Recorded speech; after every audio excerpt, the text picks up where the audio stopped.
Send me that and I'll send it to Brian. Oh, thanks. Oh, yeah, it is. Well, yeah. Thank you, Steve. Which is why Hi, I'm Eileen Weir. I'm the mayor of the City of Independence, and I just wanted to welcome everybody here today to the Independence Utilities Center for this important meeting. We have a number of people joining us online as well. So thank you, representatives, for being here, and please make yourselves at home. The restrooms are out here in the hallway. If you need anything, I'm here, and John Mayfield is here from the city. We're happy to be here to help you.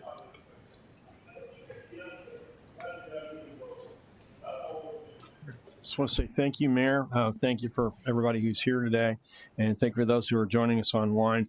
I'm Louis Riggs. I'm chair of the Interim Committee on Broadband Development. We have several members of the General Assembly here with us today, and each of those will introduce themselves in turn.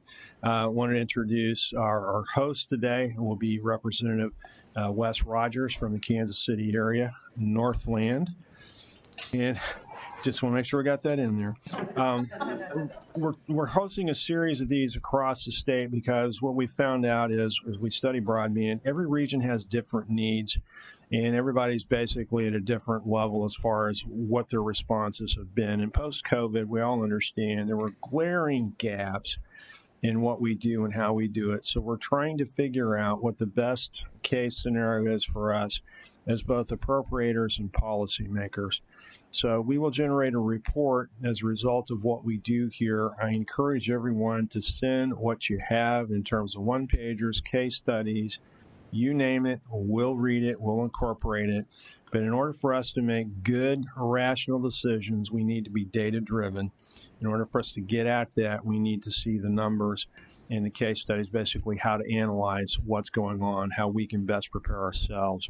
So at the end of the committee process, we will issue a report. We will also issue a series of recommendations, and our anticipation is we will turn the recommendations then into legislation. So we need to get all this good stuff done by the end of the calendar year. So if we seem like we're in a hurry, we are. But we want to make sure that we have everybody who wants to say something able to say something about what they're doing. And we're going to answer basically three questions today. The first is, where are we? The second is, where do we need to be? And the third is, what steps do we need to take in order to get there? So we'll have questions back and forth, if you don't mind being interrupted from time to time, trying to nail down exactly what it is we need to do at the statewide level as policymakers and appropriators to make broadband internet universal. It's 2021. What are we waiting for? So without further ado, I'm going to go ahead and turn it over to Representative Rogers, and then we'll go ahead and do the introductions. Should I stand up there? You can hit the button on the bottom. Oh. These are fancier than what we have in Jeff City. Wes Rogers, like Representative said, north of the river, so my district is southwestern Clay County, all of the city of North Kansas City, all of the city of Avondale, and most of which is Kansas City, in which I live. I'm happy to be here. I'm so thankful for Representative Riggs. He's been a real leader statewide in getting broadband access to everyone. Something that is, and we can talk about this more later, but coming at it from an urban perspective, I think it's always important to be talking about affordability as well as accessibility. And what I'm learning is a lot of times those go hand in hand. But with so many industry experts here in the room, I look forward to learning more than talking today. Would you like to introduce yourself? Or? Hello, everybody. My name is Emily Weber. I'm the state rep for District 24, which is the Midtown downtown area of Kansas City. And this is a very important issue that, during the pandemic, like Representative Riggs was saying and Representative Rogers, we were seeing horrible issues with broadband. My district, granted, we had Google Fiber, but the issue that we were seeing was a lot of people can't afford internet, so they didn't have access to it. So they were going to other places to get internet during the pandemic. So I look forward to having this conversation and seeing what we can do to improve the needs that we need to do. Thank you. My name is Doug Ritchie, state rep from eastern Clay County, the 38th district, so Excelsior Springs, Liberty, Kearney, Missouri City, Pratherville, that area. So I was delighted by the invitation from Representative Riggs, because our two committees are going to have to be well coordinated. I'm chairing the Federal Stimulus Spending Committee. It's an appropriations committee on the House side, and we will be working to make sure that the dollars required for the expanded access for high-speed internet throughout Missouri will be then helped to be paid for, right? So I'm looking forward to hearing from everyone as well, so that we can determine the scope of the need as well as the most efficient ways to cover the need, right?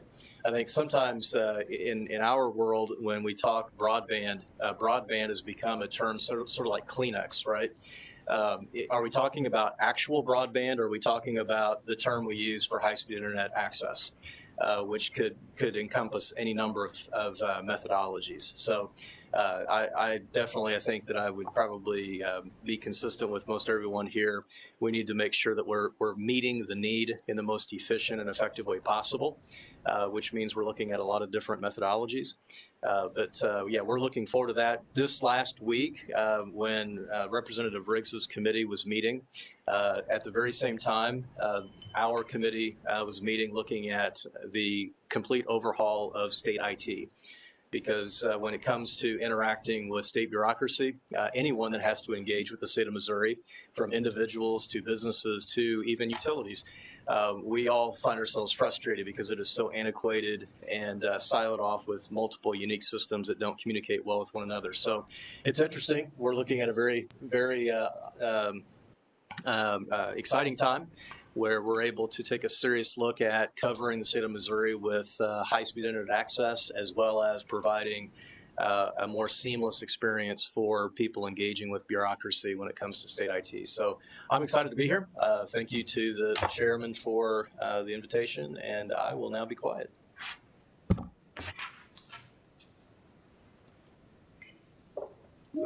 So why don't we go around the room and introduce ourselves and what brought you here today?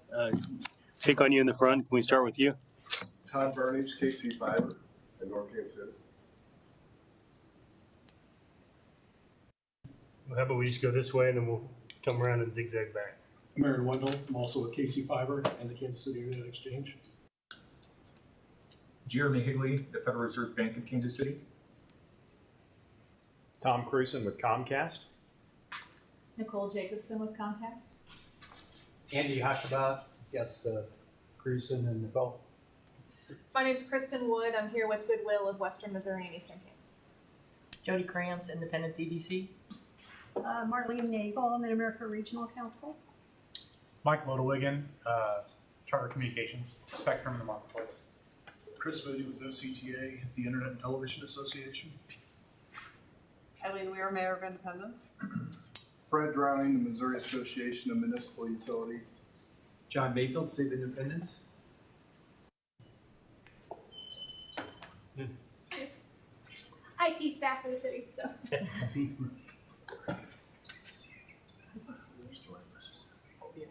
And we've got several folks online as well.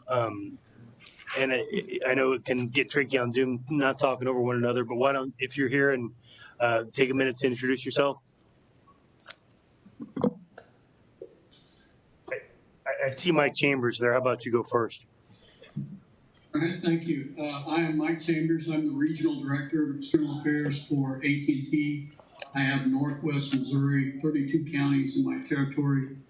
Clay and Platte County are in my area. I used to live in West Rogers District. I now live in Doug Ritchie's district, so I know you pretty well. And delighted to be here today.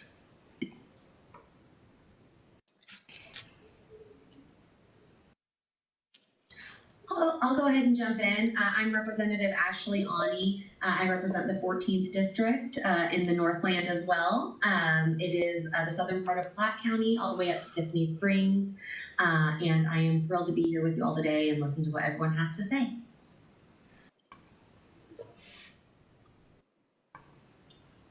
I'm Leslie Saad of the Casey Digital Drive, and I'm also consulting with Broadband.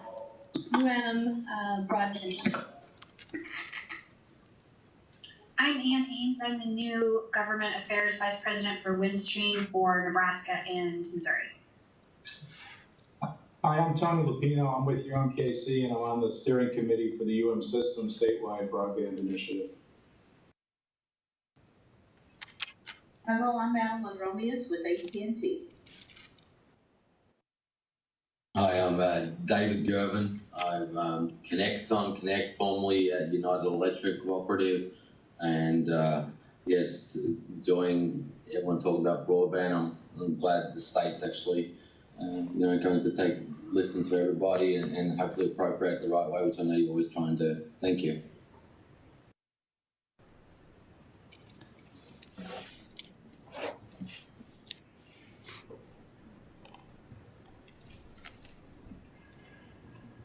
Did everybody get a chance to say hi that wants to say hi?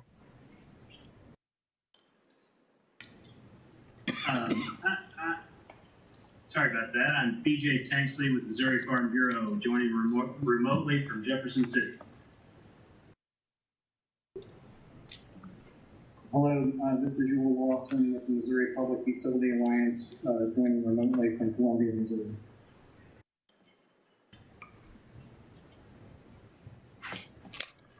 Okay, thank you all for being here. And can everybody on the screen hear all right? Yes. So now that we've introduced ourselves, let's go ahead and get started.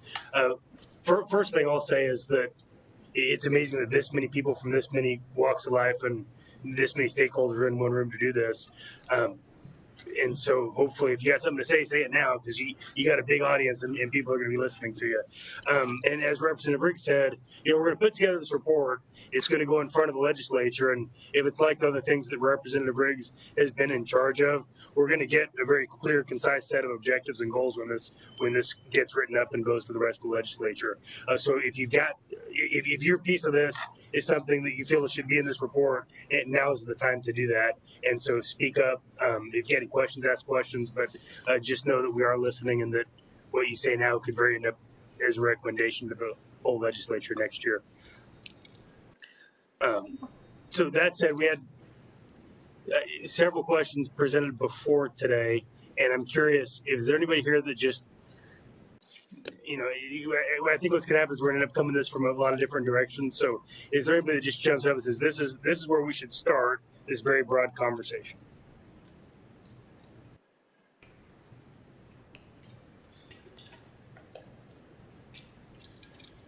So then I'll channel it a little bit. And again, because we're in the city, we've got relatively decent accessibility compared to the rest of the state, compared to affordability. I'd be curious, maybe start with affordability and see where that conversation goes. So is there anyone here that, yeah. I'll just start that. There really are two issues. There's affordability and adoption, and availability. And, in this market, between Comcast, Charter, and AT&T, we probably serve 99% of the homes here. And the real issue in the suburbs and the urban markets is getting people to take the service and making that affordable for them. And this is an issue that Comcast took note of 10 years ago.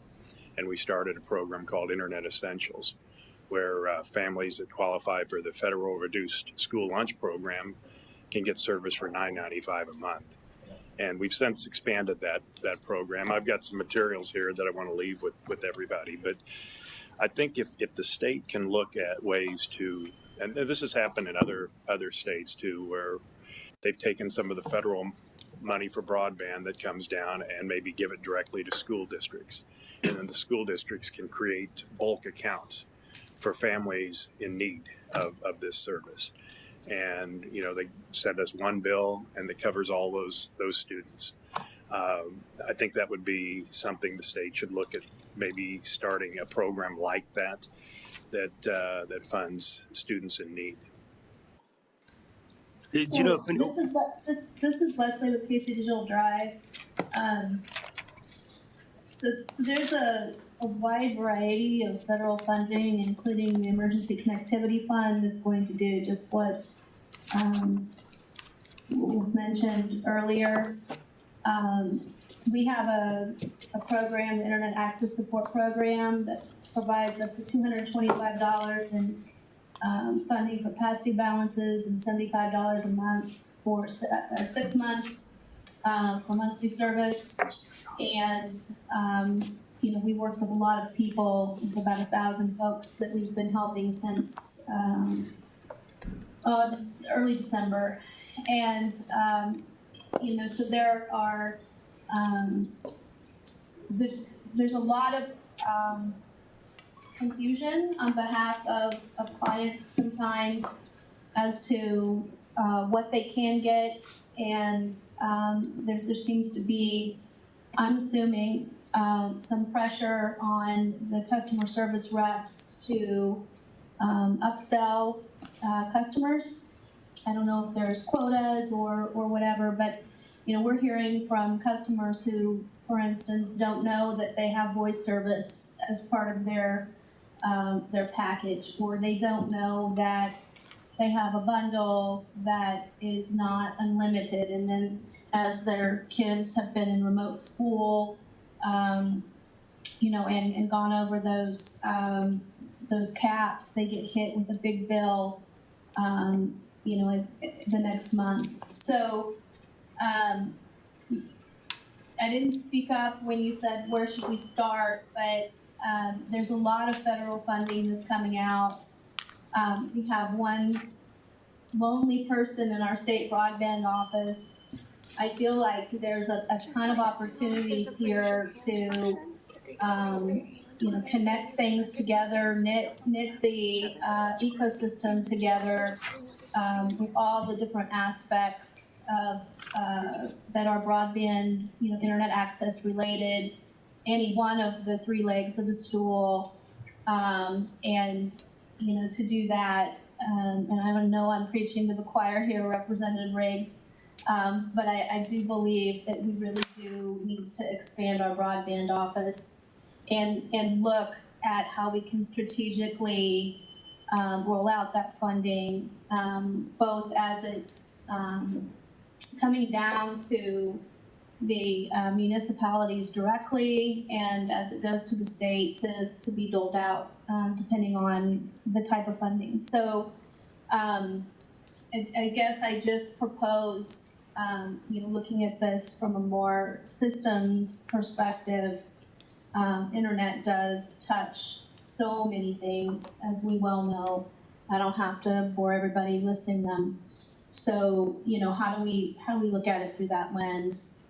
And then from the affordability perspective, how do we get more people to know about the programs that can help them? For instance, there was no funding for outreach for the emergency broadband benefit program. So how could the state step in to provide some funding for on-the-ground organizations to get the word out about that?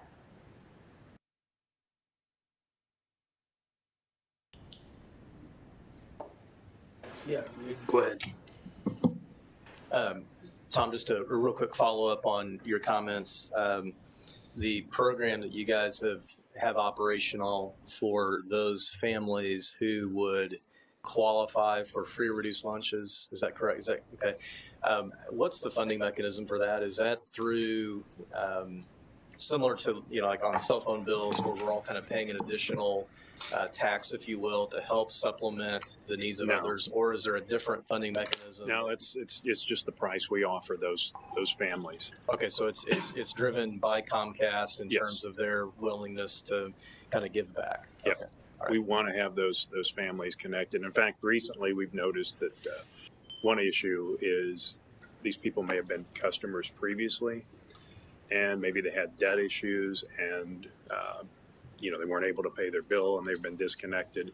Well, recently we've decided that we really want these people to have internet service, so we're going to waive that debt just to get them back, so their kids can get internet service. Okay, thank you. And I was just informed that on the we'll give me 1 second on the TV. There's a raise your hand function. So if there's something you want to say, you can hit the raise your hand button, and we'll make sure that that you get a chance to speak. Sorry about that. Go ahead.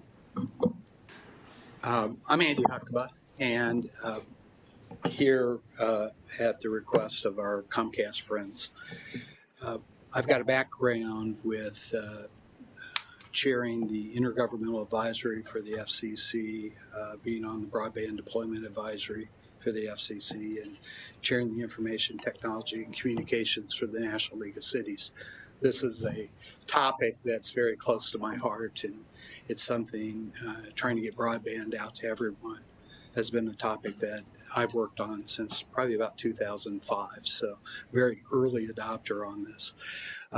You asked the question, where should we start? And there are lots of entry points into this. There's lots of money in the system right now that's being allocated to solve the problem. The biggest problem that I see, however, is who do we solve it for? Do we really know the people, the households? Do we have the granularity of the data? And you said you wanted this to be data-driven. Yes, it should be. But do we have the granularity of information to know who does and who doesn't have access, whether it be for affordability or accessibility? And that has been a huge problem. They've tried to do it in many different ways at a national level. There's absolutely no way they can do it at a national level. They can't figure it out, because we can go through neighborhoods right now and we can see one side served and the other side not. Or we can go to our schools and see which kids have access and which kids do not. A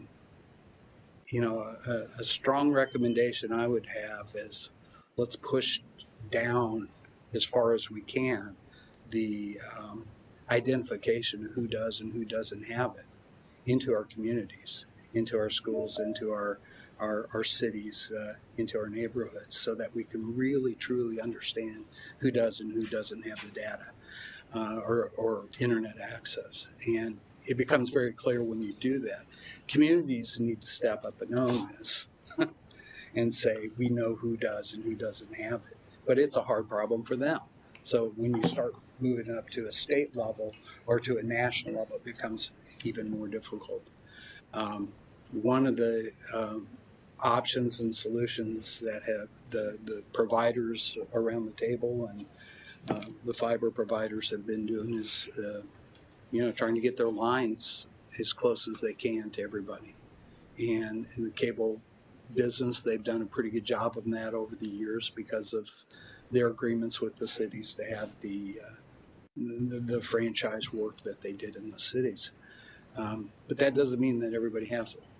And so we've got to figure out that part of the equation to be successful. And I think, now we're at a point where we've never been before, where there's a national recognition that broadband is infrastructure, that broadband matters to everybody. This pandemic that we've been working on has highlighted that for a lot of people. Education, healthcare, the whole bit. It's become a critical service to everybody. And so how do we figure out who doesn't have it? And there are some models out there that you ought to be looking at from the state of Missouri. One of them is Minnesota. They've done a pretty good job. They've had a broadband office that has been very aggressive in trying to make sure people are connected and that their connections are strong and that they're affordable and they know how to do it and so forth. Kentucky, I believe, is another one that's been out there as one of the leaders. And so there are models out there. I don't think you have to start from square zero. But even when you follow some of their models, you still have to answer the question, who has it, who doesn't? And the minute you can begin to get your arms wrapped around that one, I think the money's there to take care of it. Just anecdotally, and Representative Riggs has talked about this too, but anecdotally, my mom lives in rural Platte County where I grew up. And if you look at the federal data that we're given on the maps that they create, she's bright green. She's got great internet. And I know for a fact that she doesn't, and nor do any of her neighbors. So when we're talking about, let's start with actual data. What problem do we have? Who are we trying to help? And then we're looking at this information that I know is not right. That's a frustrating starting point. So I appreciate what you said there. Well, my mom lives south of Columbia, and she had a similar problem up until about 3 months ago when another provider was able to build fiber up to the area, but the cell signals were very weak there. There was DSL in the ground, but they weren't upgrading any of that. That was a CenturyLink thing, I believe. And the only other option they had was satellite, and it was terrible. And so she basically didn't have the kind of connectivity to have a video call or have a conversation with her doctor or talk to her grandkids or whatever the case may be. And now she does. Okay, which is a great story, but the reason why is because there became a lot of new development around her, and then it became interesting to the people who want to make money to do that, right? There are a lot of people sitting in, 1900s farmhouses somewhere that have no connectivity. And there are a lot of people, and we can't forget the people in the cities that don't have it either. And so this is a big problem, and there's a reason why we've been working hard for a lot of years to try to solve it. It's not going to happen overnight. It's not going to happen by December.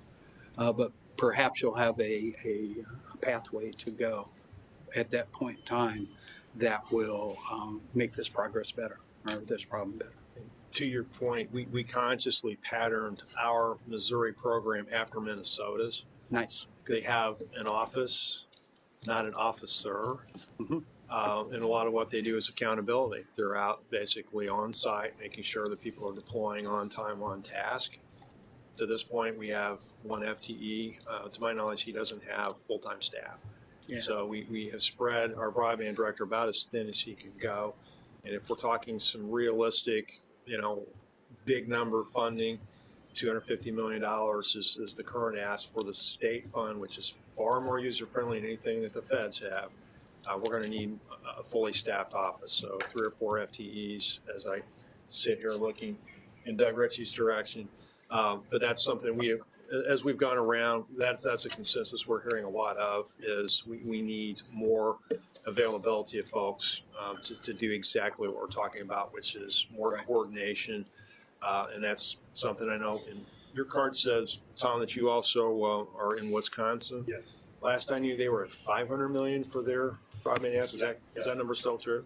They're putting a lot of money into the broadband program in Wisconsin too. And they actually have started a program with the school districts, and we're working with some of the school districts that we serve in Wisconsin to identify who doesn't have service. Because after this pandemic, the school districts know the families that don't have service. And Dusty is telling us now it's 23% of all the students in Missouri right now don't have 25/3 access. And we know they're out there. We get the phone calls from mom and dad on the parking lot. I can't get into the school. I'm trying to upload the assignment.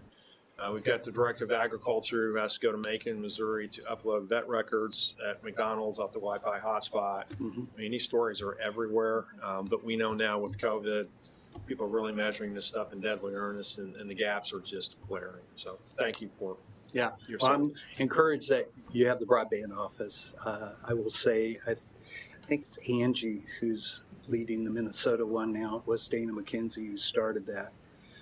They've done a good job, not just with accountability, but they've also been very creative in the way they've put things together to be able to create an environment that makes sense to deploy in.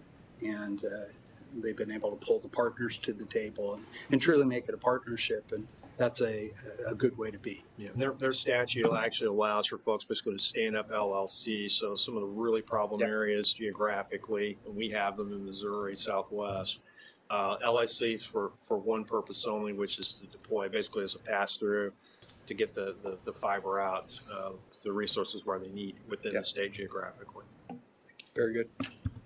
We got Tom and then Jeremy. I will say this, Missouri did pass a great broadband bill 3-4 years ago. 18. And it just, frankly, the funds haven't been there to really see that to fruition. So I think there's a good plan in place, but, I think funding has been an issue for that program. So first, I want to say thank you for taking the time to actually come out into the communities all across the state. I know you're hosting multiple ones of these, and have that perspective and that context, as you said, about trying to address this issue. I want to hit on two things that I think provide some context in how we should think about this. Whenever we talk about speeds, whether it's 25.3 or whether it's symmetrical gigabit speed, whatever it is, we need to remember that that's the advertised maximum speed. So really what we're saying is equal or less than 25.3. You can do your own speed tests online and see what you actually get. And especially with more and more of us doing video calls, we're not getting our advertised speed. And that's just the way it is. And we just need to be aware of that. So just for some context there. Secondly, the Federal Reserve Bank of Kansas City partners with the National Telecommunications and Information Administration, NTIA, to host the state broadband directors across the country. We hosted them here in Kansas City pre-pandemic. We had, I think, about 35 states, Puerto Rico, and Hawaii even were there. And it provides a great time for them to learn from each other. Selfishly, it's great for me because it helps me stay up to speed on what's going on in this space. So we're happy to do that. One of the things that we can see and that we have seen with the pandemic is CARES Act money started going to the states, and states were told, hey, we have this funding, go out and get hotspots out in the schools, help people sign up. That requires real people. And I was talking to some of our state broadband directors, I won't name names, but they shared with me, this is, on one hand, this is great because I've always wanted to be able to do something like this in our state. On the other hand, I don't have the time or the capacity or the relationships or knowledge to do it. And so I don't think we can gloss over the fact that with more money coming to the state, it requires more resources to support it. I would not think of this when I'm working and talking to local communities. I don't hear them saying we are scared of having more support from the state. They're looking to the state to provide information on the mapping, to do some of the GIS work, and to manage some of the relationships through that grant making process. So just a few thoughts on that. They both have their hand up. And I can't see the names from here. Mike Chambers. Oh, Mike Chambers has his hand up. Go ahead, Mike. You represent Rogers. I just quickly wanted to kind of, with the cable folks that are there, AT&T has its own affordability program as well. It's called Access AT&T. It's $10 a month. There's no credit check. There's no fees for payment. It's $10 a month. It's free installation. It's a free modem. So, and it has just the same. If you qualify for the school lunch program, if anyone in the household qualifies for the school lunch program, they qualify there. So that, I think there are a number of affordable programs out there like that. I know, I know you guys have had this many times, and probably, I don't want to be redundant, but I know that the adoption and education is an issue. I know Madeline Romius and I both participate in the digital inclusion committee that Kansas City has. They meet monthly. But there's a lot of good agencies out there that are working hard to get the word out to people about the programs, the people that need the information. But it is difficult, so that would probably be a good use. Any type of educational program. I've met a lot of senior citizen type folks that just are scared to death of the computer or anything technical. So any type of educational program that can assist them, it's very time consuming, takes a lot of one-on-one. And again, there's probably a lot of good agencies out there that could help in that regard. But I just wanted to mention AT&T's Access program, and it's available anywhere where we have the high-speed internet of at least 25 free.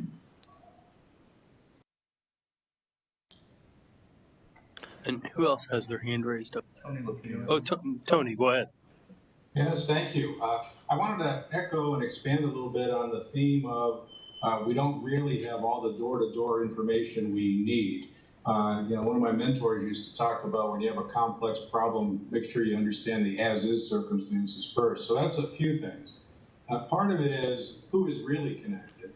And to find that out, what we're thinking in our University of Missouri System Initiative is we need more trusted community organizations to help us get that information. We're talking about making students available to help with that if it fits. But part of it's the connectivity, but the adoption part is as or more complicated, which is if people are close to it, why aren't they using it? And I think since this is being hosted in Independence, I'll say that I think we need a bit more plain speaking about some of these issues. Meaning, when people started telling me when I first got involved with this a couple years ago about upload and download speeds, those numbers alone meant very, very little to me. I needed to ask, well, tell me what I can or can't do without those speeds. Start to make it real in terms of how does this help my child do their homework, or how does it help somebody apply for a job, or et cetera? How do we get to healthcare? And so I think we need a much more conservative, Mike said it right, we need more education, and that may take dispersing a lot of active people in the community. Part of our system initiative is really centered in extension, where the extension folks in every county really know who the trusted community organizations are that we can maybe work through. So that's part of it. Another thing that is a kind of a first step when we got into this a few years ago is try to figure out who's already doing what that's working different parts of this problem. So I'm going to put in the chat a link to a thing that the university built called the Missouri Broadband Resource Rail that, among other things, leverages technology which folks in Kansas City will probably be pretty accustomed to. If you've heard of SourceLink, that connected the entrepreneurship facilitators around the metro to figure out who's actually doing what and give me a way to get to the exact type of resource I need. There's a resource navigator on this website where you can answer questions like, are you looking for digital training organizations? Are you looking for people working on infrastructure, getting devices out affordably, et cetera? And so we're trying to grow the database there. There's a system there, if you click on it, to just say, hey, I'm involved in part of this. I'll fill out a form with a few questions that says, here's what I do and how I can help, and it's meant to connect people. There's also a lot of, we partnered in doing that with All Things Missouri Cares, which is a data mapping function, a really sophisticated one out of Columbia, out of Extension, to start to take this, if we get this more granular data, to then visualize it and put it out there where everybody can see it. There's also a lot of educational materials and a project that we're doing now. In fact, several of my colleagues aren't here today because they're in a training with Extension about going into communities and tailoring plans to their particular circumstances and needs. And then another thing we're working on, and Leslie Scott, who's made a few comments today and is collaborating with us, has pointed this out.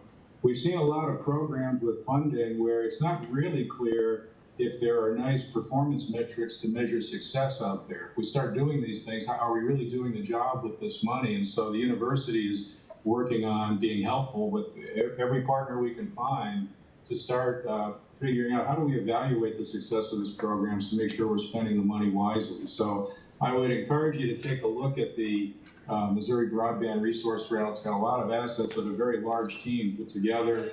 Locally here in Kansas City, the Coalition for Digital Inclusion has helped us and added to it and works with it, the Public Library and others, KC Digital Drive and others involved in the city. But I totally endorse the notion of we need better starting place information to do a better job.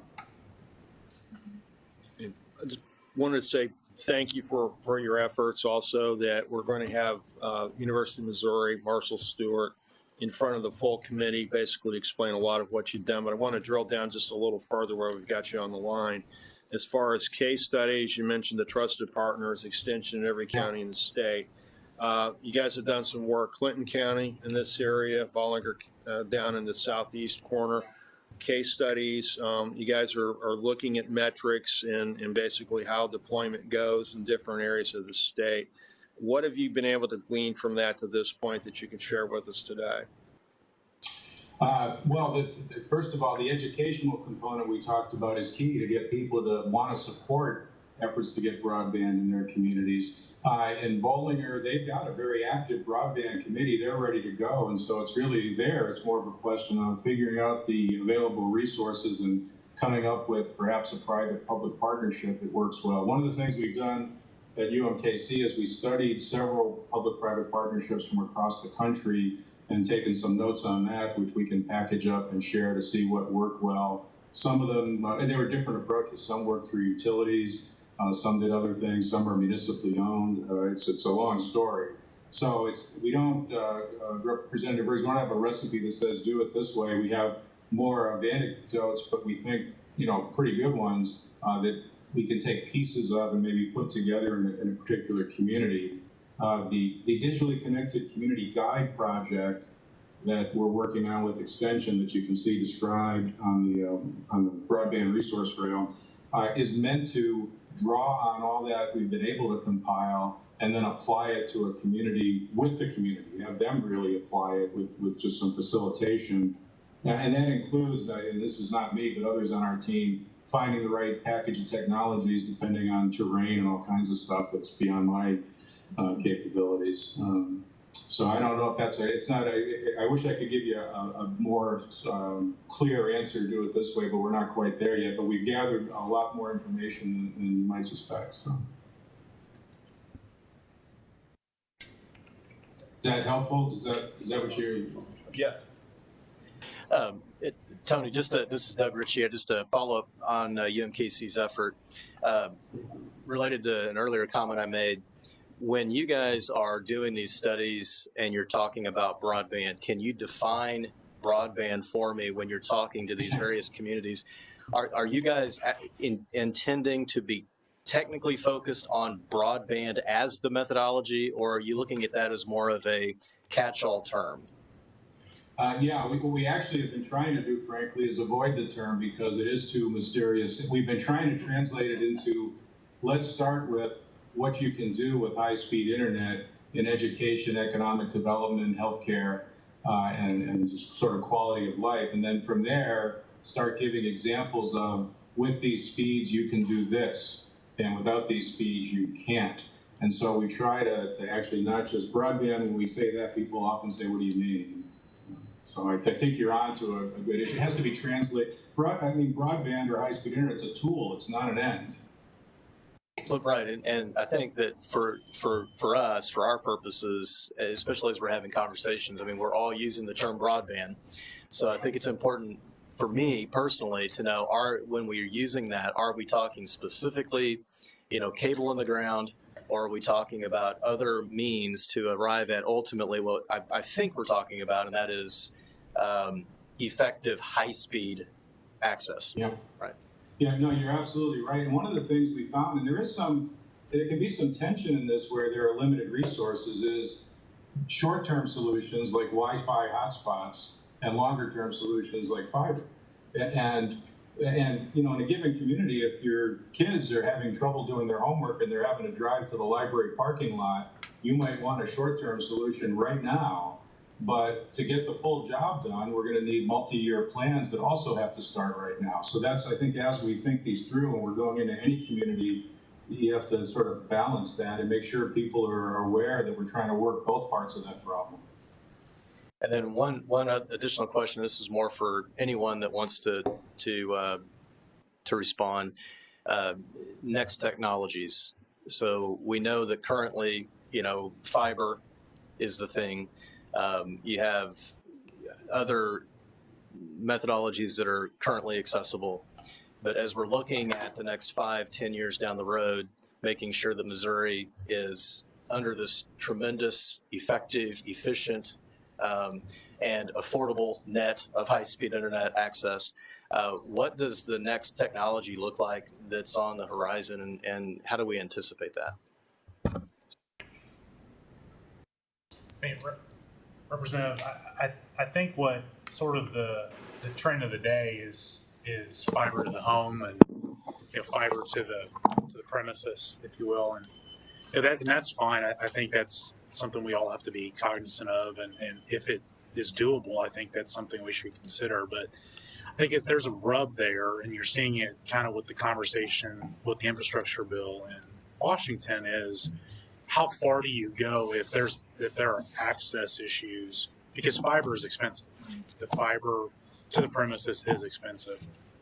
How far do you go to push that to where it then becomes a disincentive to go into those other areas, because now someone may end up having to go back to areas that may have access to 100/20 or have access to 50/10, which is still capable of doing a lot more than what I think what you would typically get with, trying to figure out the right way to say this, but with the concerns of the providers that may be meeting the 25/3 threshold, but the service may be a challenge when the residents try to address it. So what is that rub, right, from a policymaker standpoint? What is the rub of what are we going to incentivize? Are we going to go too far to where it becomes a problem to where everyone focuses back on their existing network instead of going out? With Charter, our RDOF projects are all fiber to the home. And we will do that in a lot of projects. But we feel very confident in our hybrid model between fiber and coax that we can deliver gigabit speeds, and they're consistent and reliable in order to do exactly what is needed to be done in today's world. And given even all of the rush to the network that happened with COVID, so I think fiber would be great, but even as you consider even faster speeds beyond whatever fiber, what the next iteration of fiber to the home is, how far do you go before you disincentivize, that expansion out to the areas that don't currently have it? Just to follow up on that, is fiber going to be obsolete anytime soon? I don't know. There's arguments to be made that with some of our existing network, we're seeing things from our technology that you can actually get up to 10 gig by just switching out, a piece within the home over our fiber coax model, the fiber coax hybrid model. And so, there are a lot of technological advancements that I don't even know how to speculate on, because I'm just a government affairs guy, right? I don't understand some of that stuff, but obviously there's going to be a next iteration of it. I just don't know what it is. I'll just say I've actually talked with folks who are telling me that light is the next big thing. We're going to use light to do it. Okay, where's that technology? Well, it's not even beta yet. It's on the drawing board. Do we know? No. At this moment in time, what's the most viable option? I think we're looking at it. As far as the take rates, we talk about adoption.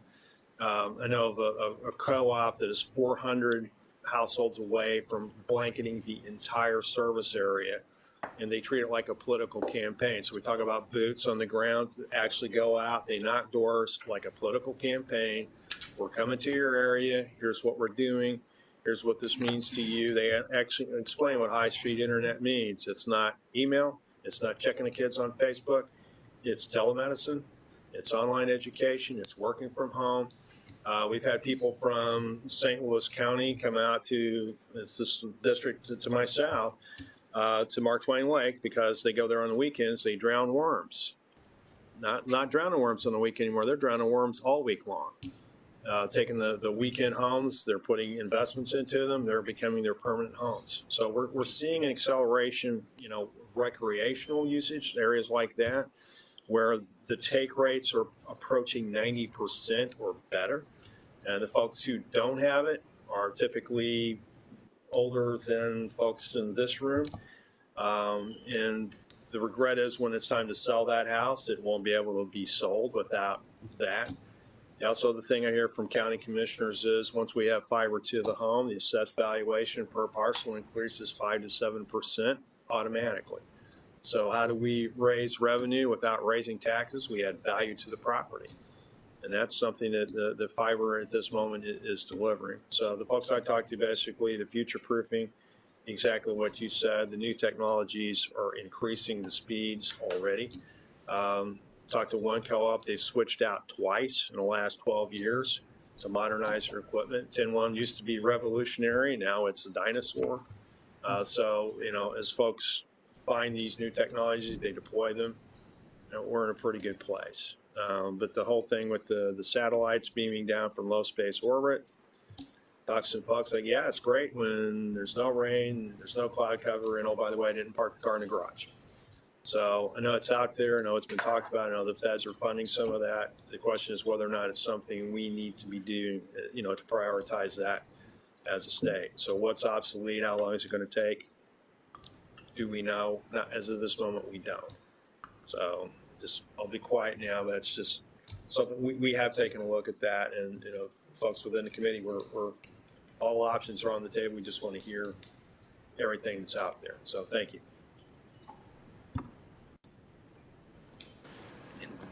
I just can't see well enough. It looks like there may be a hand raised on the screen. Yep, Mike Chambers and David Gavin. Okay. Thank you. Let's do Mike and then David. Sorry, I think that hand raised of mine might have been from before. I don't show that my hand is raised on mine right now. I apologize. So you can go to the next. How about David? Okay. Yeah, I mean, just echoing what you were talking about, technology. I think the big thing we've seen in some of the options that have gone past is, there's technologies that are going to be technically be able to do certain speeds, but what can do it right now? And I think fiber is probably what we believe. You can do 10 gig, they're doing 2 gigs at home now. It's a common thing that's being deployed by Google and other large MSOs. So I believe fiber is probably the strongest candidate right now. But I'll go back to just some background. I'm not going to bore you too much, but I worked for a co-op for a decade, an electric co-op in Northwest Missouri. And we had the same thing. The data was terrible. 477 data was saying that things were served, but we surveyed our actual members, and it was highly inaccurate. One person in that block obviously knows if they've got service, that whole census block is not available for any funding mechanism. So anyway, we surveyed and we had 40% of our membership who didn't have 10.1. This is like 9 years ago. So there was a definite need, and talking about aggregating and getting data, that was the only way we could find data, was actually doing a physical survey with members and talking to them at our annual meeting. That's how we came up with that data. And that's not always going to be effective on a large scale, obviously, and this is just the micro in the co-op space.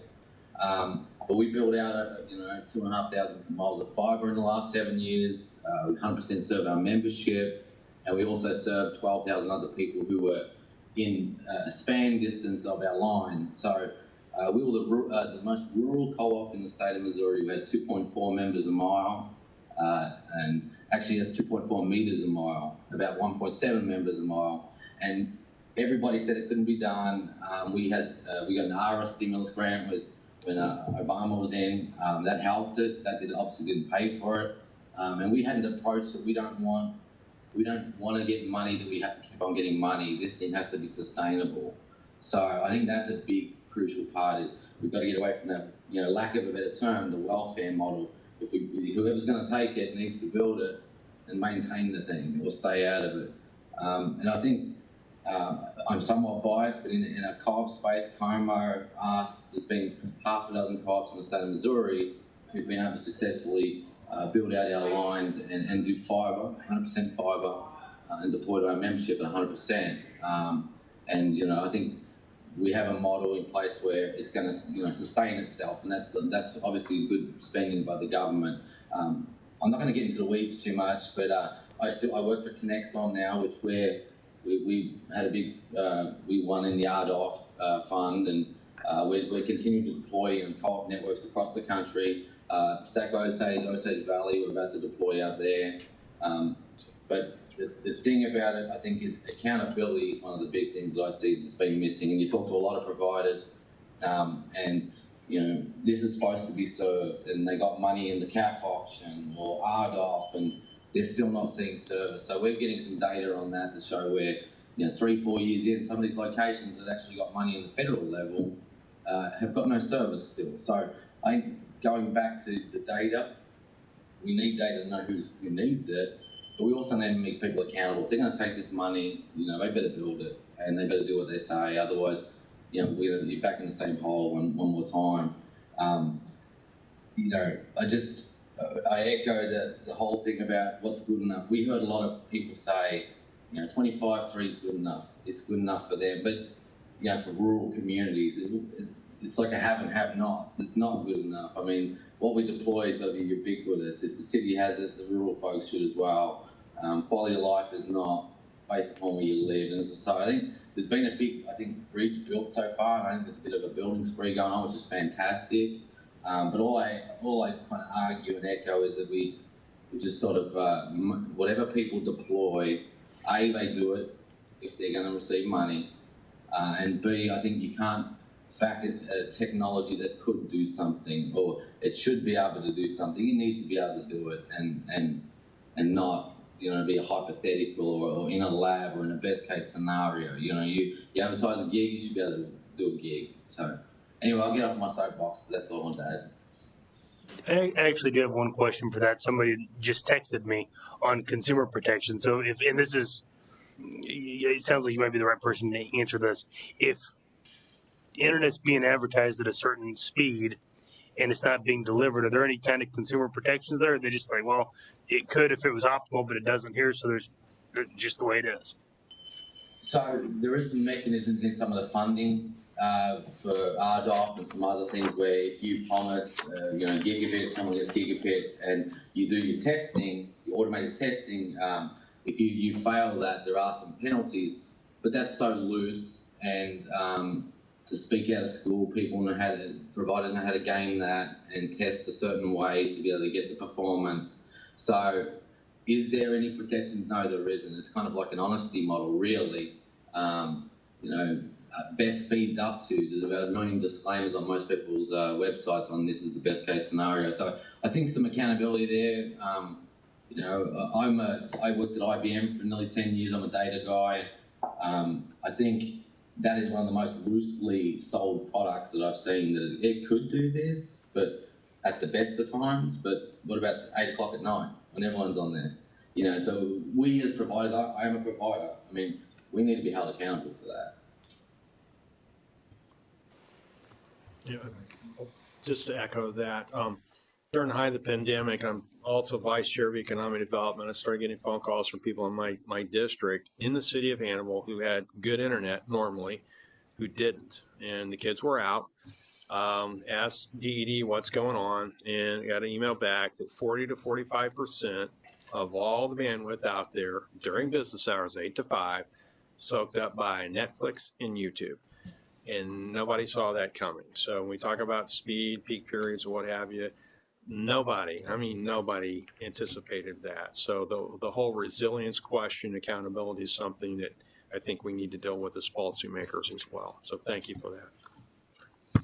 Yeah, I just wanted to expand upon that. I think in terms of, the previous question in terms of technology and being future-proof, I haven't seen anything either that says, the next new technology is X, except for 5G, and that's a whole other bag of worms. But I think really what we need to be thinking about is what speeds do we think is going to be future-proof. And if on this conversation, if we're saying that 25.3 is really, well, on a really, really good day, conceivably you could, if that's our threshold for what we're aiming for, our households now are going to be challenged with that.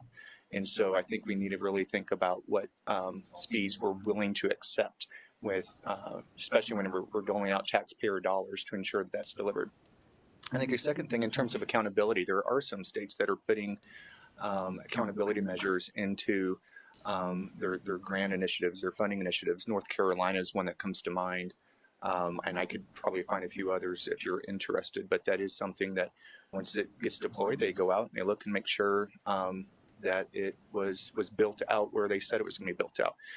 Some states are starting to put questions about pricing in there.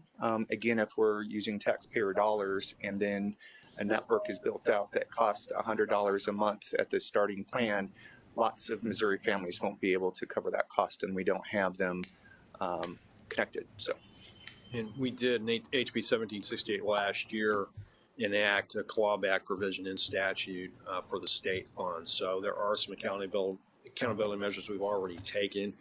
Question is a little different, advertised speed versus deploying according to the fund. So they're two linked issues, but they're not quite identical. But we'd appreciate the accountability information that you have. Thank you. On the accountability piece, I think as we participated in the broadband grant program, the first iteration of it, and that's one thing that I'll compliment the state statute and the state broadband office. I mean, they went out of their way to make sure, that with requiring budgets and timelines and everything like that to be included in the application, they were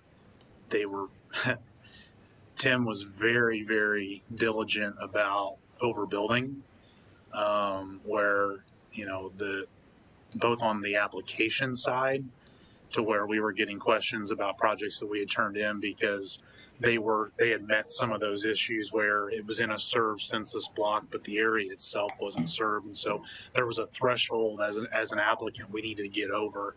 And the state was very diligent in checking that on the front end.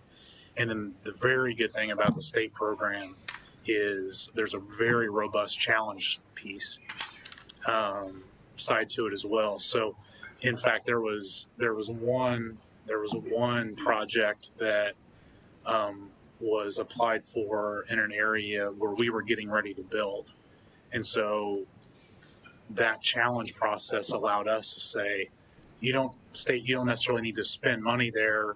We've got this private entity that's putting up 100% private funds to build it.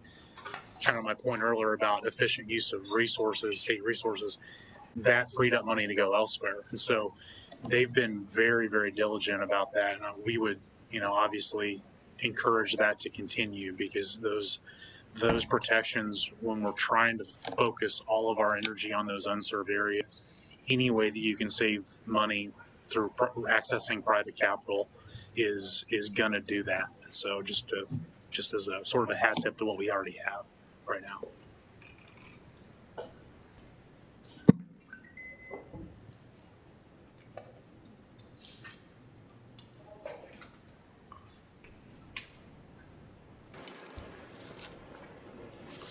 So and Jeremy, this may be a good question for you, but we talk a lot about the economic, the return on investment on this kind of, on broadband. And what I keep hearing is it's 7 to 1, 7 to 1. That's the number that I read and see. And my curiosity, well, I've got a lot of questions about that, but one is there a difference between when we're talking about an urban setting and a rural setting, when we're talking about the kind of economic impact that you're going to have? So I can answer the economic impact piece maybe in a slightly different way. So the Federal Reserve Bank of Philadelphia recently published a study where they looked at labor market attachment. So do people have jobs? And if so, do they have a computer and an internet connection? And through that study, they were able to see direct correlations between having a job and having a computer and an internet. Now, we don't know necessarily which drives which, but we do know there's a correlation there. The study did go on, without getting into all the details of it, I can send it to you. It did go on to say that if we had universal access, if there's a universal access policy that made sure people had access to both internet and a computer, that there would be 400,000 jobs created in the metropolitan areas of the country. It just looked at MSAs. They went on to look at what by MSA, what percentage of households have both an internet connection and a computer. And so out of the 376 metros, Missouri metros did not do that great. Columbia came in 37th. That was the only one that broke the top 100.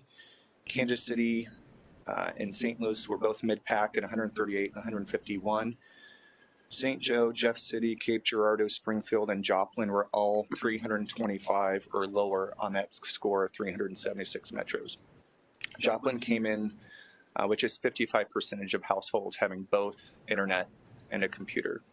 So we can't say for sure how much tax base is going to go up if everybody has a computer and an internet connection, but there is correlations there. There's also studies that have looked at correlations between population growth in rural communities and connectivity. And they broke out 420 of the rural most counties in the country into 5 groups based on the degree of connectedness. The only group between 2010 and 2016 that saw population growth was that quintile that's the top 20% connected. And those counties saw 7.5% population growth, whereas the other ones saw negative or neutral growth. That's incredible. And also, we have another state rep that just showed up, so I'll give you a chance to introduce yourself if you'd like. Good afternoon. Sorry I'm late. My battery died in my car, so whatever pants and slacks I had that were clean are now, had to run home, change clothes, change cars. So I'm sorry about being late. But I'm Bill Kidd, Chair of Utilities, and so I just live out in the eastern Jackson County. Used to live here in Independence, and so I'm very, very aware of the digital divide. Some of those numbers might be a little. I'm always hesitant when I hear Kansas City and everybody kind of lumped into that group, because I can guarantee you I can take you out on Highway 24, and on one side of the road, I've got high-speed internet, I've got cable. Other side of the road, I've got 2 strings and a can, or 2 cans and a string. Literally, the digital divide is across the street, and so even though it's Jackson County, my number one complaint in eastern Jackson County is the digital divide. My high school is suffering from it. The local library has to put up Wi-Fi out in the parking lots. I'm going to preach a little bit here.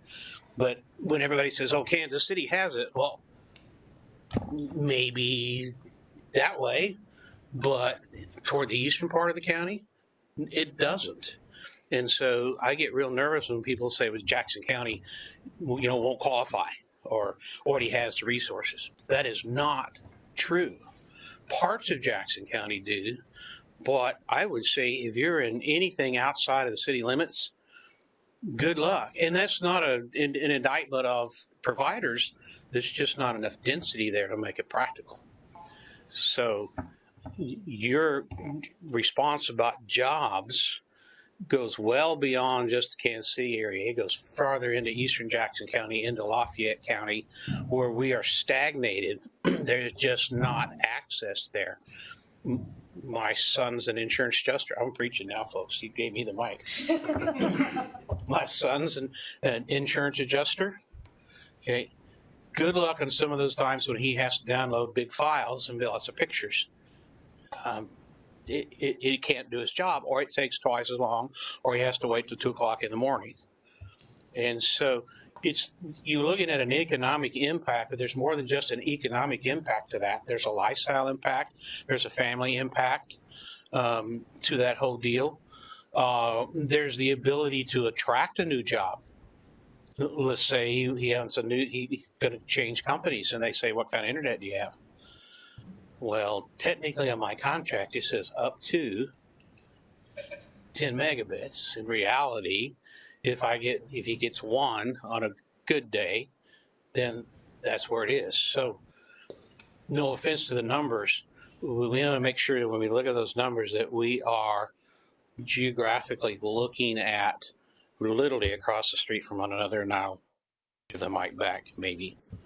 If I could respond to that, I take no offense to those comments. I agree with you wholeheartedly. A couple things to clarify there. The report that I was referencing only looked at MSAs, so we have to use those MSA numbers. And I will say that I agree with your comments completely. Kansas City comes in mid-pack in the country. I think that's more of an indication that this isn't something that's just a Kansas City problem or a Missouri problem. It's a relative problem. I will also say that there are huge opportunities for growing our rural communities if people can have the connections and the skills to work remotely. We've learned this through the pandemic, as Representative Riggs was saying earlier. There's a organization in Eastern Kentucky that does workforce training, and it's a region of the state where half of households make less than $28,000 a year. And over the last 6 years, 6 years ago, they started with a pilot to reskill 100 out-of-work coal miners in tech-related remote work positions. Now, of course, they had to build out the broadband network to do it first. They went through the program. Fast forward 6 years later, 3,400 people have gone through this job training. The average, they work from home. They work at a hub in town for companies like Microsoft and Apple and big hotel chains doing tech support and customer service, making starting out between $14 and $20 an hour with healthcare and vacation. These are above median wage jobs in that rural community, and the tax base is growing. So to your point, I wholeheartedly agree.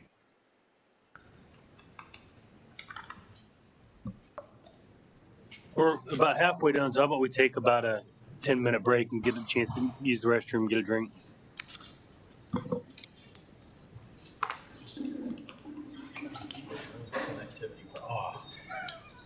On the hot day, go in and start the car, and it goes click, click, click, click.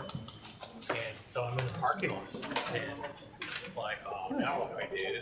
So I get out, and then of course I get dirty. And finally got some nice pulls up. Hey, you gonna go? Well, I guess. But yeah, You disagree? 20 minutes. So I can't come out.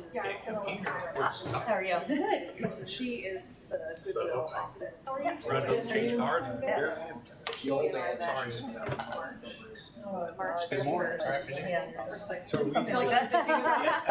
And we were talking No, about. I figured we'd be close. Well, you're close. This is Robert, here's all. I wanted to share this one. I'm north of here about A picture of our 3/4 of a workforce mile. unit. Oh, that way So about it's a classroom on wheels. So it's Oh, really ooh, I like that. 10 desks, presentation screens. It's, Wi-Fi. And it's my number. just wrapped it 2 or 3 weeks ago, so we're looking to hire a driver. So from a policy standpoint, So basically, you're gonna go to where. I can tell you that I've had person needs this training, go there versus them. Oh, yeah, I like it. Transportation areas. And it's not, areas. it's not that we are fully covered. I said where my house is at, I could on a fall evening, I could take a load of applicants and we still get high school. Yeah, we'll talk a little bit more about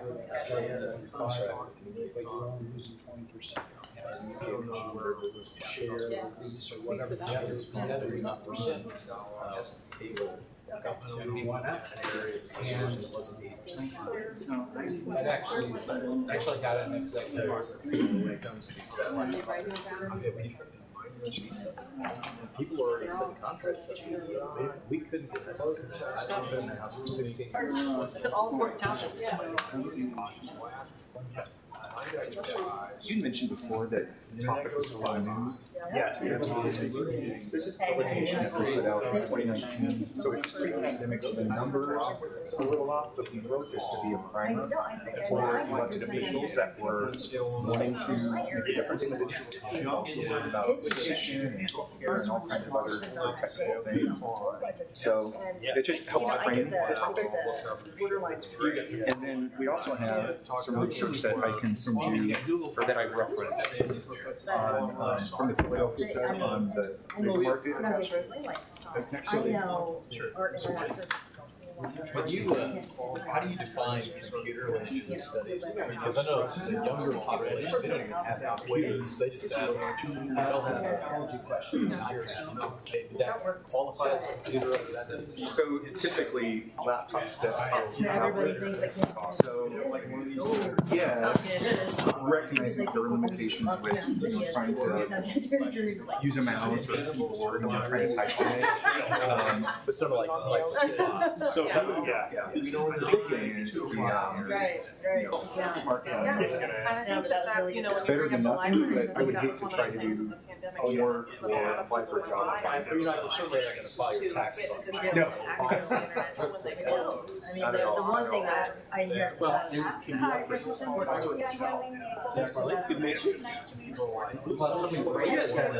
had a Zoom meeting this morning.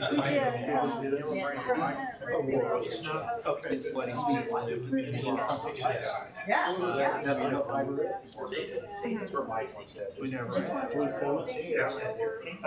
Well, it goes back to that's Wireless that outreach. Yeah. Is critical. That one-on-one learn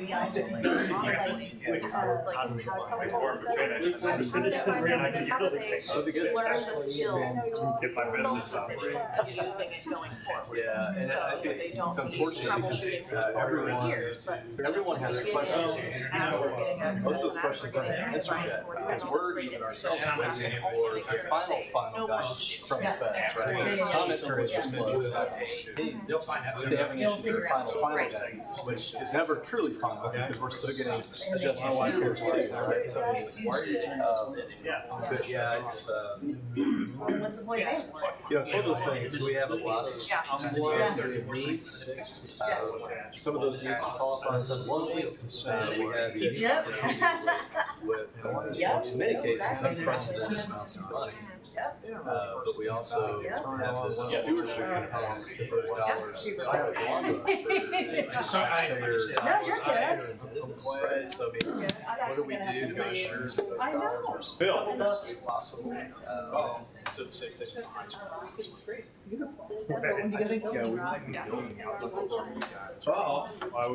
I'm getting one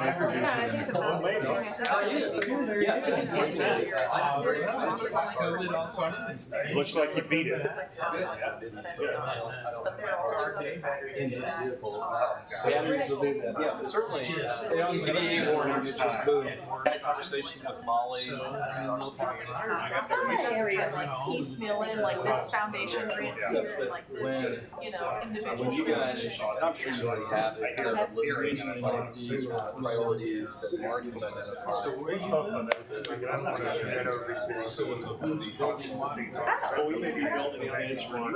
I may have already received that. You know that half a mile that I asked you to do 3 years ago? So we're trying to. Okay. They have good news. Yeah, so while I have, I'm not sure if she's talking about so I the have same area. literally the type of. See, I'm at 5.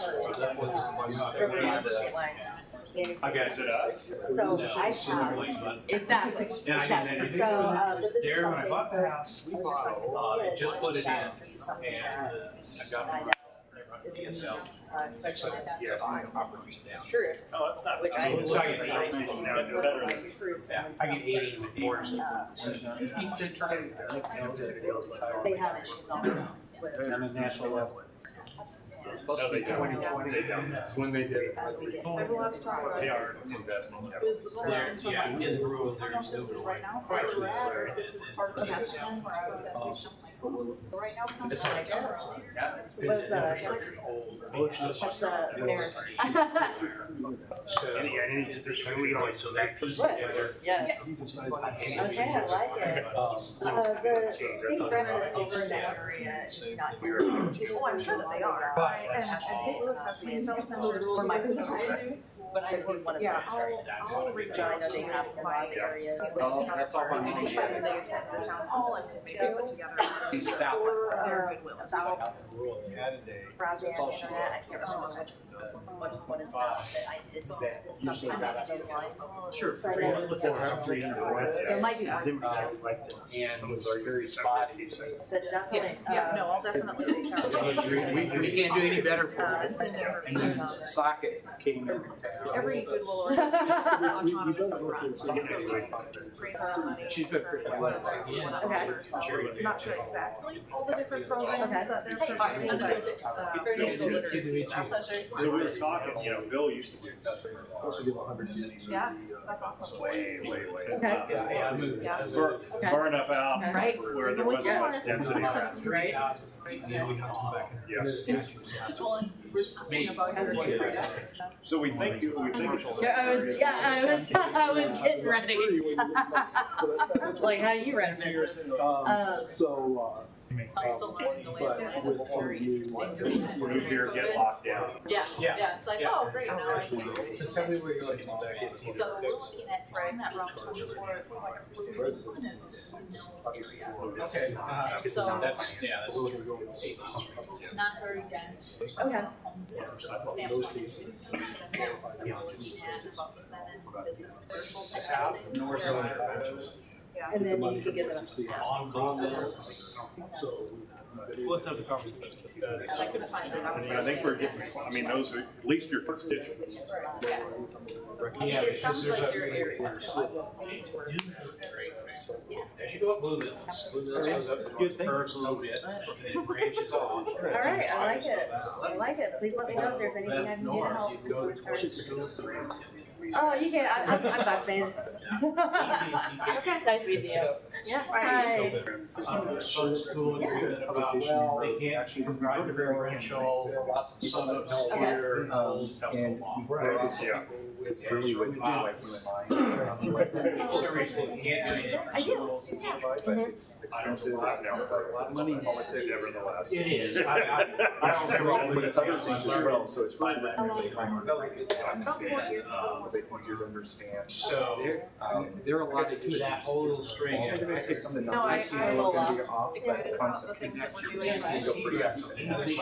Because I literally. The thing is, they drop. Always have to compliment it when it's nicely laid out. You will. Because this is probably not an easy task to lay this out. And there is, I think there's some good advice for somebody. When I said it's across the state. Oh, okay. Federal Reserve. Yep. Yeah, I would love that. Because So so if there's questions or connections that you're dealing with on this. Yes, if there was better capacity. Are we going to the other ones? These are the types of I projects. am not, so I'm not part of their committee. So, but this is good, you know, I plug in here all the time, as a graphic designer. Nobody really knows. You know, granted, I had to do a lot of times When you look and see how many, sometimes it's like, okay, you need to disconnect everything. Yeah. You know, Yeah. so that's what. It's like, you know, exactly, you have to disconnect for everything. Put it in. It's the stupid to unplug it, plug it back in. Yeah. And it's frustrating, especially when I absolutely will. So. or video. Yeah. Have it to me. Yeah, this is. It's really good to be frustrating.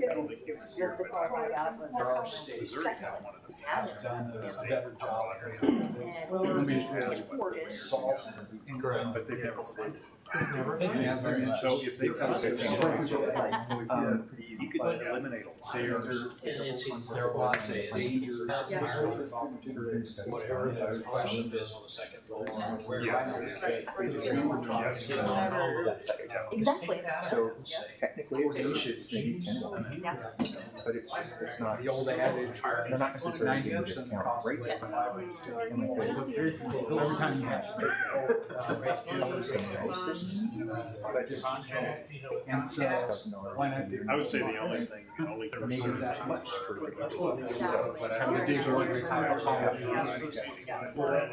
So I do see there's issues. Get stopped. I really give them props for Ideal says. presentations all over. Well, I mean, that's a Yeah, absolutely. And I just wanted to say hi. Thank you. and then that's it, they brought broadband. To say, right of first refusal. Do this contract. Anytime you're gonna have to meet performance criteria, so you just can't say, yeah, I want it. Anything, Anytime. You don't want to be absolute requirement, make sure that, or they get right to the end of them, and then they do a little bit. So, because you don't want to do more.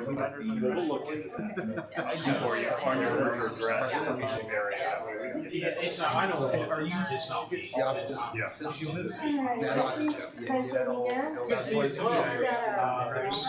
Remember the parts of the.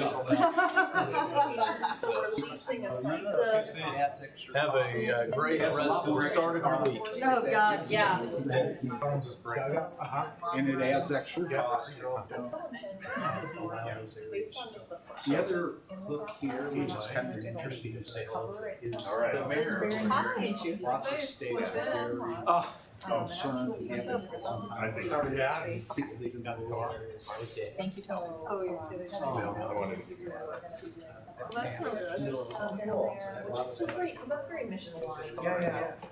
So then I get there and he says, It's like, Well, we're really happy that we're able to have this. So I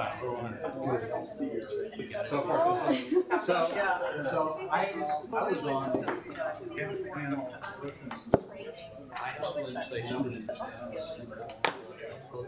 I kind of coined it the broadband to schools, cities,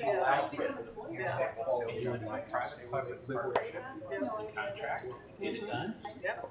You want to raise money, you have to follow. That's another matter. That's a Right. Education, state money, Right.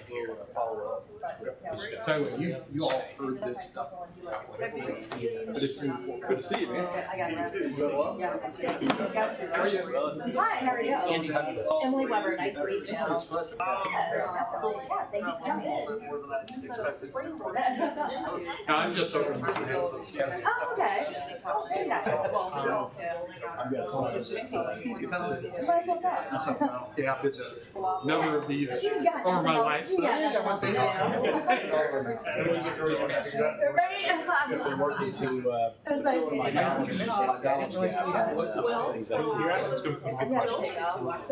Thank you so much for allowing us to space. Nice meeting you. We would revamp it, so we would rewrap it.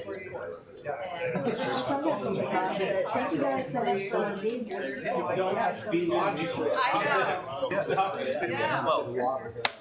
See, that's the interview. Hi, Marlene. Nice to meet you. All right.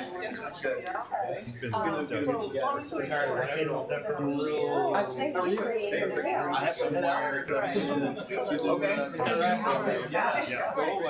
the counties just did.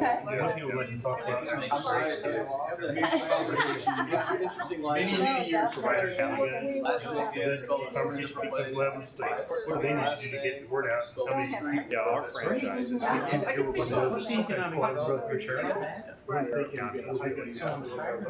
And they all come from the same town and which meant Get out of our way. You can't do it. and then people came over and Remove the impediments. I had to go to another meeting, so it was nice to meet you. Yeah. Hi. Let's see. Yeah. I would say there's a lot. It was nice to meet you. Yeah, good to see you. Yeah. Thank you so much for the. So you have it updated. You don't have it. You don't have it going yet. Yeah. Oh, so, yeah, so we could take. They have to meet milestones in order for them, for you to raise it. But we don't have anyone dedicated to start really doing like, Oh. We're having any fun Yeah, yet? we're jumping in that direction, starting to identify high priority locations. We'd love to, bring you out or bring other representatives. Yes, you know what? I'll have my LA come do and see if we can do kind of see how many reps we get. Yeah, can you do a tour of our classroom, because they made us slowly work. You know, Marlene. Okay, there you go. Yeah, good email. That works. Yeah. All right. Well, it's nice to meet you. Good to see you.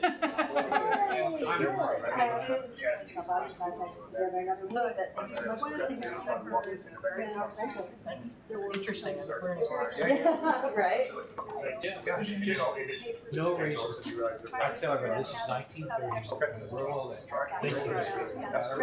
Without giving the money to. It doesn't make any sense financially to run electricity to run on. We'll work on it. It makes no sense to run on something. None. Don't even go there. Or- We should do more. But, I think it's 1930s, so you're never gonna go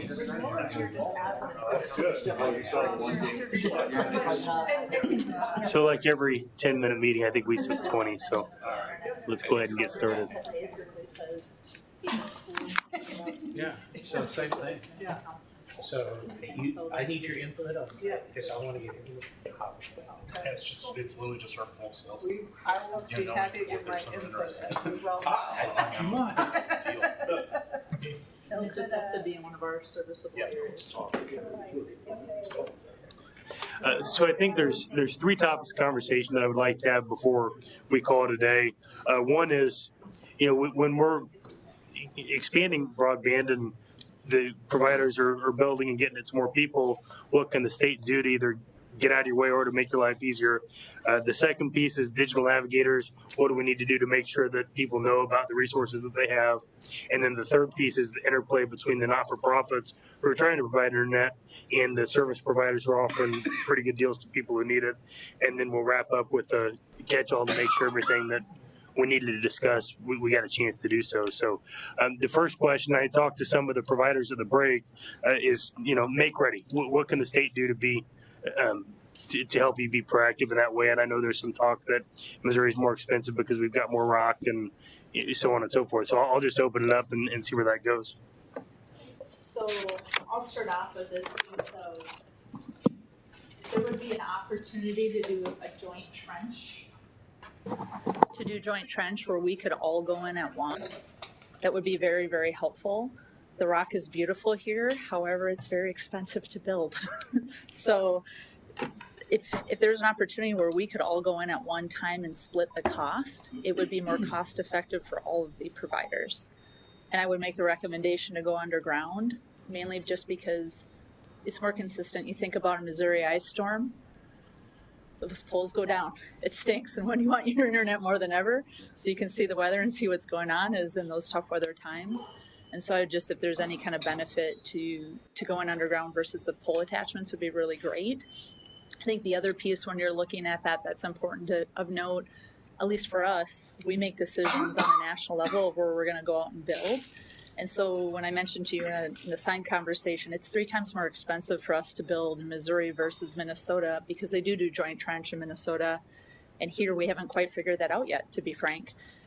What's the pushback? How come? Just cooperation.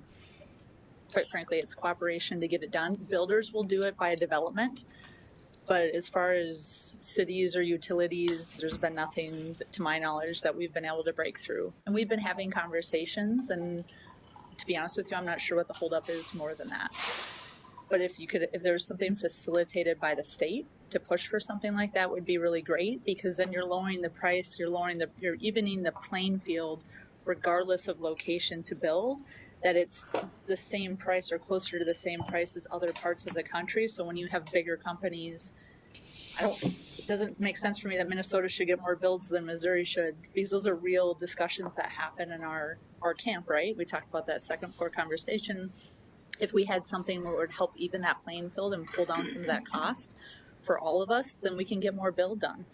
Because really what we're trying to do is find ways where we can make the money stretch further. We have one pot of money, just like everybody else does, and we want to find ways that we can get more effective with that spending. And so that allows us just to get to more places if we did a joint trench type initiative. So, I mean, what's a pushback you might hear? And I'm a little naive on this, so I apologize. But, is it going to be a utility provider that's offering the pushback, or is it going to be a builder or the city? I mean, what group of people is it, and what kind of pushback would you receive? So usually the pushback that we've had locally here is with the utility company, and I think it's more the coordination than what people want to take on, because it is extra coordination to say, hey, all of you friends come build with us at the same time. There's some extra work that goes with that. I don't know that folks want the hassle is kind of the presumption that we're under. And so if there was a way to simplify that, would be great. The other piece is when we joint trench together, then when people come in and build later, you have less chance of fiber cuts, because that also takes down people's service and it's expensive to come out and do, whether that's for commercial business or for residential. So that would be the other benefit to doing it that way. And you have the joint trenches in Minnesota?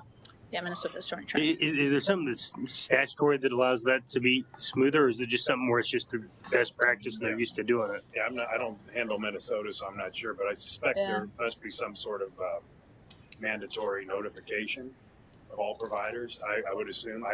We can find out. Yeah, we can find out for you. I'll be honest, I don't work on the government affairs side of the business, but that would be one thing I would tell you. They do a nice job of partnering with us and the other providers of that up there. So we could find that out. How about Charter Spectrum in the back? You got anything to add in the make ready? Yeah, I think we talked earlier at the first meeting this morning about this. When you start getting into the nitty gritty of what a build is, and you have to look and say, are we going to go aerial? Or are we going to go underground? Obviously, in some parts of the state, being underground is even more expensive because of the terrain. And so then you're left with aerial. And, that as well can be fairly cost prohibitive at times, where you've got a pole every 80 yards that needs to be replaced. For whatever reason, that could be, it's too short. Data has to be so far away from power.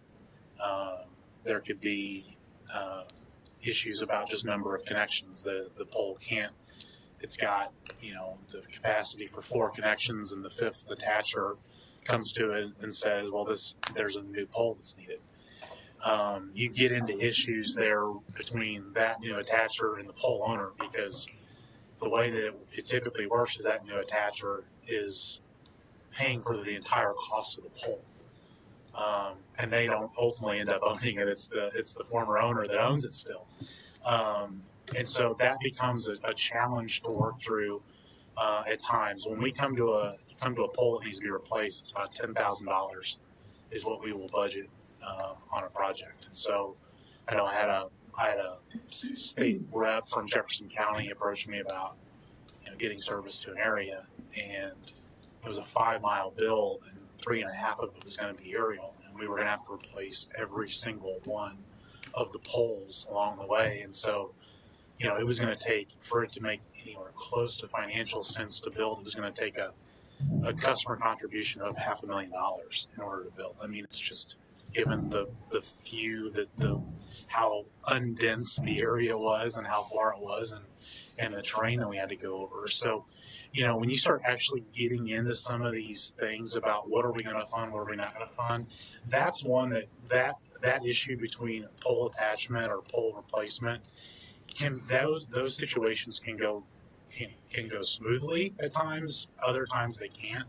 But anything the state can do to help incentivize that process to go smoother, I think would be a good step, particularly given just the cost. I mean, if there's money available, that is something that could be very targeted, that I think could have a lot of benefit to rural broadband expansion, given Missouri's terrain. It's just helping with replacement costs.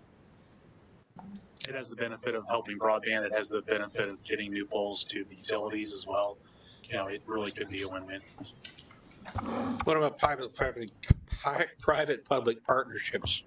In other words, right now you're looking at, you start doing that build. I had Comcast look at a little half-mile run, and it was like $100,000. Just poles are already there, pole attachments are there. It's just run the cable and go. Hey, you would think, but by the time you looked at the cost, it was pretty high. And so you're looking at it from a company point of view that says, well, it's the company Whoever is going to provide this, do that. But what about private partnerships where we go in with the City of Independence or Eastern Jackson County or the Fire District or the Library Board or whoever makes sense, and we use public funding in bonding type of situations to come along and now and say, okay, you want to put it in, let's see your bid. Are you going to be the provider for this? Are you the one that's going to go do this? What are the performance characteristics? What it's going to look like? How long is it going to take? And so instead of you being the sole provider, in other words, we get away from this territorial issue that we keep running into from the 1940, 50 telco era, and we just say, I don't care who the current provider is. I'm going to make a lot of people mad when I say that because we've got to get this done. I was just had talk with the mayor. We all agree this is 1930. It's rural electric and electricity to grandma and grandpa's house in the middle of nowhere makes economically no sense. So if I look at your scenario, that makes economically no sense to me to run a half a mile in rough terrain in southeastern Missouri through rock country. Makes no sense at all. Well, we're going to do it. Grandma and grandpa got electricity. And so we have to change that mindset of, well, you're going to be the one doing that into a different mindset that says, we're going to do this. It's 1930. Grandma needs electricity. She needs to turn the power on and see the light bulb. If we don't, we're having not only a digital divide, we're going to have an education divide, we're going to have an economic divide that's going to continue to magnify. Imagine now your house without electricity. Imagine that. We wouldn't even think of that nowadays. But that's where we're going with this. And so part of what I've talked with Representative Riggs is that I know one of his passions is we got to get this done. And so for everybody sitting in this room, I'm going to chastise you a little bit now and not come up with creative ideas. I mean, creative ideas. Let's get away from the 1930 telcos, all the restrictions. Just get away from the problems we have in the Capitol, the problems with everything else, and start looking at going to how do we get this done? It's 1930. Grandma needs electricity. It's 2021, 2022. We're in a pandemic. People gotta get to their jobs. Are you going to tell them no? You can't turn electricity on?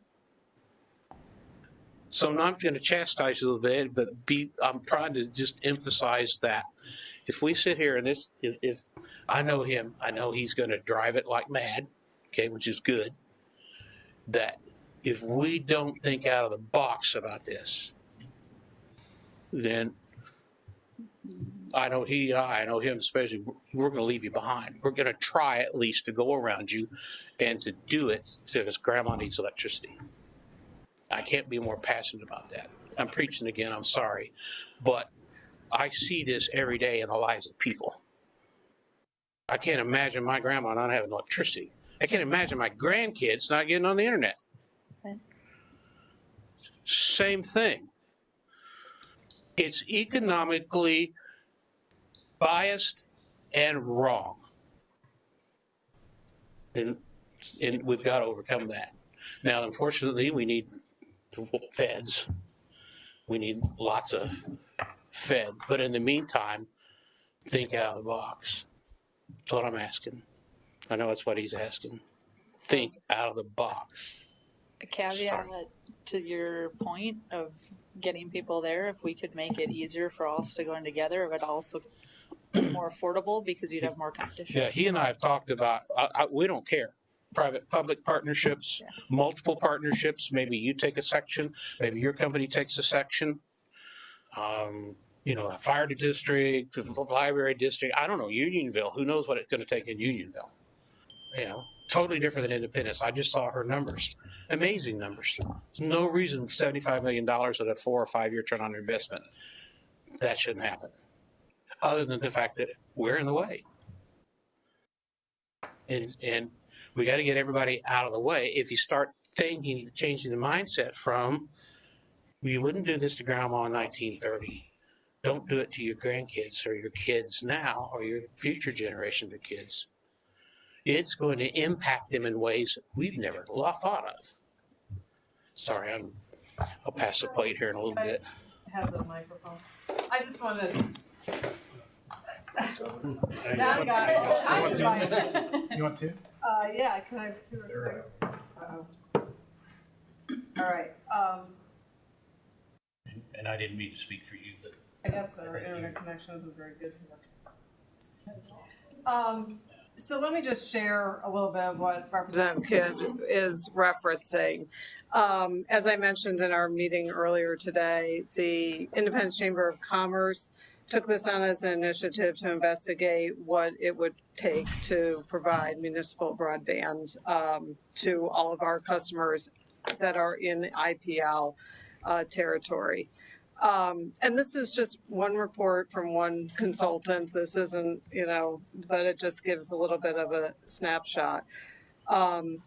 So based on the information that they provided us, we've got just over 30,000 poles that are owned by IPL in the city of Independence. So that's, our property, that's public infrastructure that we own, we control. There's 84.4 miles of existing fiber. That's 798 total primary miles of fiber that is already existing. There's to get down to some assumptions.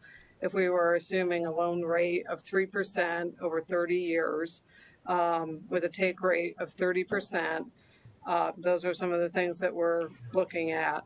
We need to construct about 1,400 total miles of new fiber build to reach every home. And I mean, if that's what we're talking about, is getting electricity to grandma, I mean, that's what we're talking about.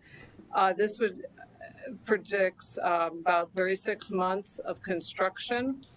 Operating costs: year 1, $540,000; year 5, $3.9 million; year 10, $4.1 million. Monthly cash flow, if we, for the operator, would be about just over $750,000. So this would be net income positive in year 3, cash flow positive in 48 months, according to this report. That requires a capital expenditure of $75 million. That's the dollar amount for the city of Independence IPL territory that already has all this infrastructure. So when you start talking about going into areas that don't have that kind of infrastructure, that don't have any current fiber, I mean, you can imagine how that number would just go through the roof. But, just as I said, this isn't what we're doing. This isn't, but this is just some research that we've conducted and give us an idea of what the cost would be to do what Representative Kidd is talking about.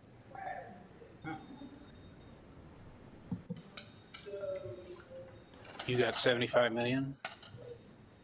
No, sir. But to your point, this is, and there's a lot more information that can be shared that gets into much more detail. But to be net income positive in year 3 on a $75 million investment is pretty attractive. Well, the only thing I'll say is I sat in on those and there was nothing for low income housing, and they were doing it off of an $80 gig price point, which is more expensive than any of the other providers. Yeah, right. I mean, there's a lot more, obviously, that would need to be understood, but just to give you an idea. Now, I understand all those numbers change when you start getting out into rural Missouri and, all that changes. But again, if we can think of a box about how we start to put those partnerships together. And quite frankly, I know we're going to run into areas that it will never make sense. And I don't have an answer for that. I wish I'd sit up here and tell you I do, but we are going to run into areas that, you've got one house in every mile and it's straight up and straight down. But if we don't do it for the other 98%, then Missouri's we're gonna be left behind. There's no reason why we could not attract people to this state and have a huge economic development by having a robust broadband infrastructure, information access. Where the central United States, we have everything that we need here except the connection, in my opinion. The only thing I'd add is since we do have limited resources, it may seem like we don't get the Fed money, but Eventually, that money's going to go away. It's very important that this money's spent where it's needed and not in areas that already have 1 or 2 or even 3 broadband providers in place. Well, part of that is looking at, I hate it, but looking at census tracts. Part of that is looking at how the density is and who and what and where. And so when I sit here and say, oh, we're just going to go do it, I'm an engineer also. And so there's a lot of that I go, yeah, but we haven't figured that part out yet.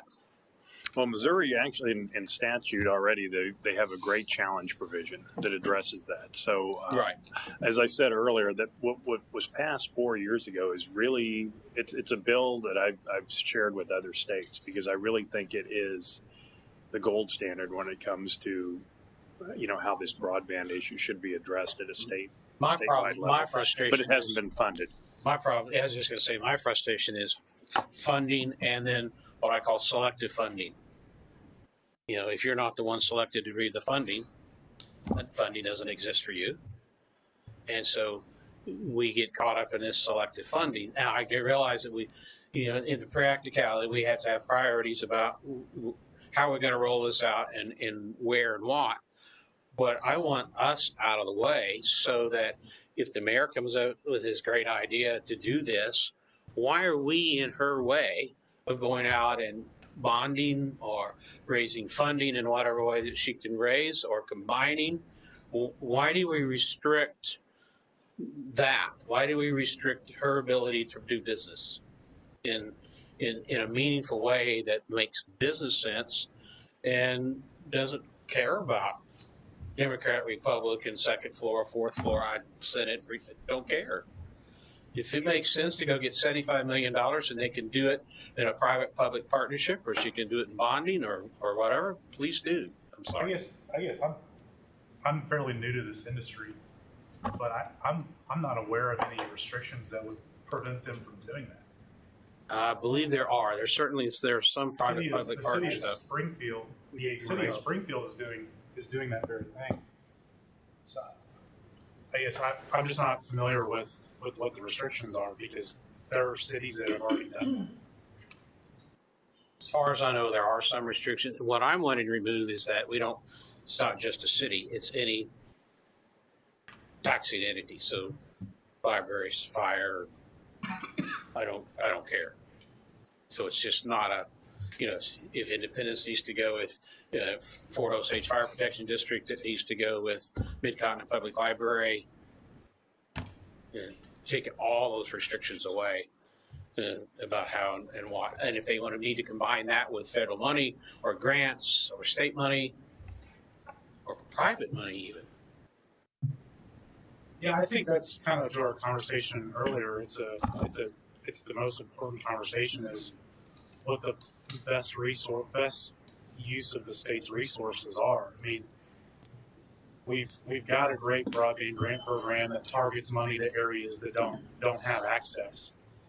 We talked earlier about some legislation that was sort of pushed late last session that urged the local funds that are coming in to work through the state broadband grant program so that even that local money, there was coordination between locals and the state to make sure that the money's going to unserved areas.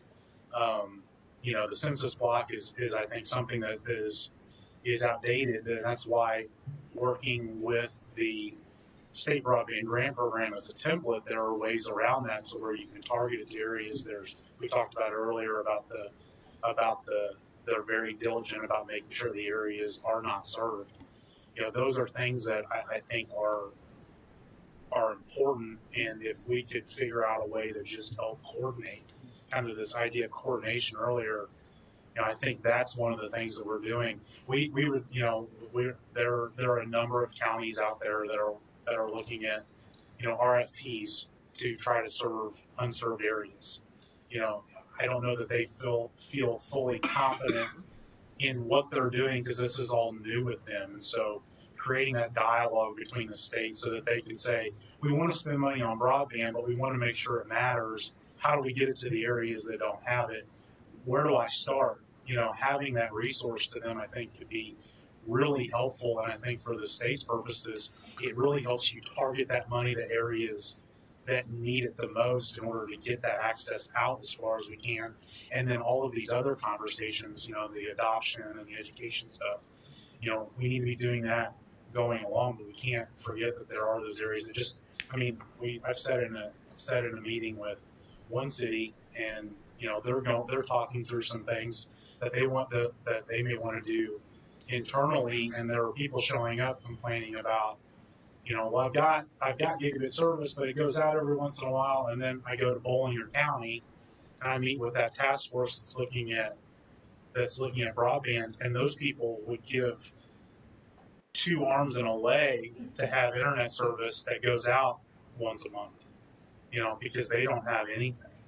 So we're just a very diverse state from that aspect. And so, what can we do? That's one thing I would just encourage, that if we're going to spend this money, it needs to continue to be targeted at the areas that we've targeted for the last 5 years. Well, that's one thing if I could jump in. Census block is in the way at the federal level. We know that. It's one of the reasons we emphasize the state fund, because it's not in the way with the state fund. We do have a robust challenge process. Everybody agrees. We don't want overbill. We want basically to get the access out to begin with. Also, some legislation basically allowing municipalities to create their own broadband districts. I have language that would have said political subdivisions, so counties could do the same thing. Then make it across the finish line, but we can come back and revisit that. So, I'm just trying to look down the road as far as where the federal dollars are coming into. Counties could be a huge player in this space. I have one in my district that is. They asked me, what do I think? Well, I'm reading the guidance that says broadband's a priority, and census block knocks them out every single time. Every single time. They're not even in the conversation with the Fed stuff, but they're in it for the state. But the county, had the money, CARES Act, they put it out there. They're going to do it again with ARPA. Same thing, Rawls County to my south. They've been at this for a long time. That they were shovel ready when shovel ready was a thing, and they've been doing nothing but broadband ever since. So there are some practitioners out there that are doing it right. We just basically need to highlight those stories, let folks know, hey, there's help on the way. The feds have money; it's flowing in. ARPA, unfortunately, we're not going to be able to stack that with other benefits. But the fact of the matter is, it's available for broadband. I've looked at the interim guidance. I've talked to folks in DC. That's not going to change. It's going to say broadband is a priority. The new infrastructure package, whatever it looks like, will have another broadband piece to it. We don't know what that's going to look like. But seeing some pretty encouraging signs at the federal level, getting away from census block, more towards community, which makes a lot more sense. Have, lighter touch as opposed to, get this in the ground by December 31st of 2020. It's 2024 into 2026, which I think is a much longer fuse, much more practical for folks who are looking at construction delays of a year, back order, materials, 18 months, some of them. So, we're in a good place, I think, with the feds. It's just a question of how do we translate that into more tools in our toolbox here for our economic developers, our schools, and so on. So the 2 buckets, our folks used, the first was online education. They basically hardwired a rural campus. The second was telemedicine. That's the evergreen issue. We all know that's not going to go away. And I think for quality of life issues, that's everybody across the state. In 2016, the state authorized everyone as an end user of telemed resources. Okay, that was before any other broadband stuff came out. People understood that. Some amazing work being done. University of Missouri comes to mind immediately. So there's some great synergies already out there. But I want to back up a little bit. The broadband districts and municipalities was based on something that happened in Vermont. I've talked to people in Vermont, it happened too. And the reason for that was they had a provider fell flat on their face, and they knocked out basically the entire state for the 10-year period. from that particular federal funding source. Like, well, that was just out of necessity. Is it a good tool? Yes. Can folks do that? Absolutely. Same thing, which we're going to try and do that with counties as well. But tell the county folks there are only so many road graders you can buy. Invest in people. You can invest in things all day long, but investing in people, that's where the young people who go away aren't coming back. And we cry about it every day in rural. Why aren't they coming back? Because they don't have broadband internet, and they're not coming back if you don't have it. So that's a little speech I give to folks that come to my house. Ooh, what can we do? Well, get in the game. We're all out there doing it, all hands on deck. What's your excuse? Well, it's a lot of money. Well, the feds are bringing you a lot of money. Use it. If it's not stapled to something else, slap the name broadband on it and get it out there. So sorry, I'm preaching too, and Bill's contagious today. But, I wanted to drill down a little bit further, and we're talking about the future, and Kristen has some really good material as far as, the workforce development piece, but what the economy is going to look like, 5-10 years down the road. We talk about the broadband piece. We need to be talking about the societal piece and what the workforce itself is going to be. How many of these jobs that we see today are going to go away in the next 5-10 years and be replaced by something that you have to have digital literacy or you're not going to have a job. So, sorry to get into that, but. No, thank you. I think the battery might be dying. Okay. It looks, no, Keep trying. it's flashing a lot of colors. Thank you. Oh, yes. Yeah, so I'm Kristen, I'm with Goodwill, and I think the thing that I want to add to this conversation is that the internet and broadband, they're tools. So it's not enough from our perspective to just give more access to the internet and to devices. We also need to make sure that people know how to use it. And how we get to digital literacy and digital skills training is related to everything. So Representative Riggs talks about the workforce. It's a huge workforce and economic development issue.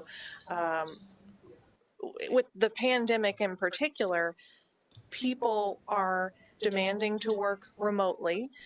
Employers are going to need to adjust to that, and then folks are going to need the ability, the affordability, the speed, the bandwidth, the device, and the skills to be able to meet their employer needs to work from home. But when we also think about not just the jobs of today, but the jobs of tomorrow, one of the things that Goodwill is really looking at is technologies like automation, robotics, 3D printing, artificial intelligence. Those technologies are changing work, and how that relates to broadband and digital skills is that that's another industrial revolution that is going to change the types of jobs and job skills that are in demand. So there are some really good studies out of like McKinsey and Company, for example, that say that 54 million jobs in the United States will be eliminated by 2030 just due to automation. And the types of jobs that are going away are those rote, repetitive type jobs that are often held by folks with limited work experience, limited education. They're low income folks.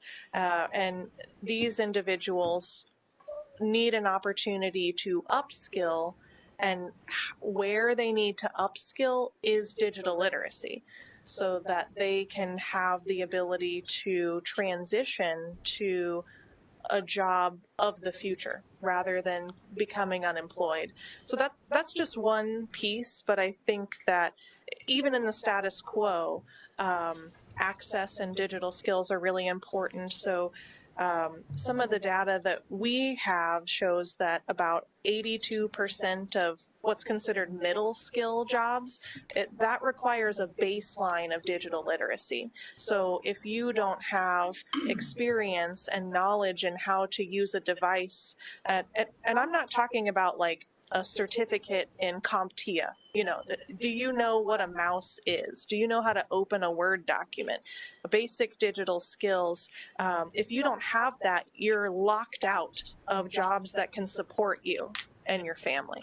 And when you look at the types of jobs that are being posted, you know, 38% of overall job postings are digital middle skill jobs. So they're also in demand from employers. So if folks don't have those skills, then they don't have the ability to access jobs to support themselves and their families. And I think that that's important both from the workforce perspective, but also it comes back to adoption, which we were talking about earlier, because income is the #1 correlator with adoption. So if you are struggling to decide whether you're going to pay for rent or buy food, you're not signing up for internet service, which means that when you go home from your job or your kid has to, you know, do school from home, it you know, it's a ripple effect where you can't file your taxes online and you can't apply for jobs. And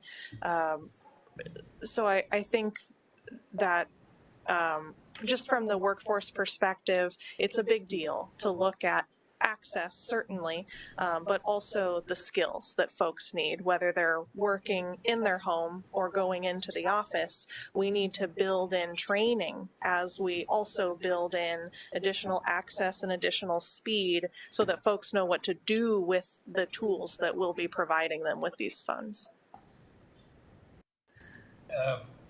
Help me in my ignorance. This is, you know, sometimes you're in a level where I'm not in your job, in your business, and so I'm not aware, and it becomes, you know, I'm not trying to be insultive. I'm ignorant about how and what. And so for me, it was a shock to say that. I mean, I look at my grandkids and I say, here's my phone, fix it. You know, that you said, you know, a mouse and how to do those things.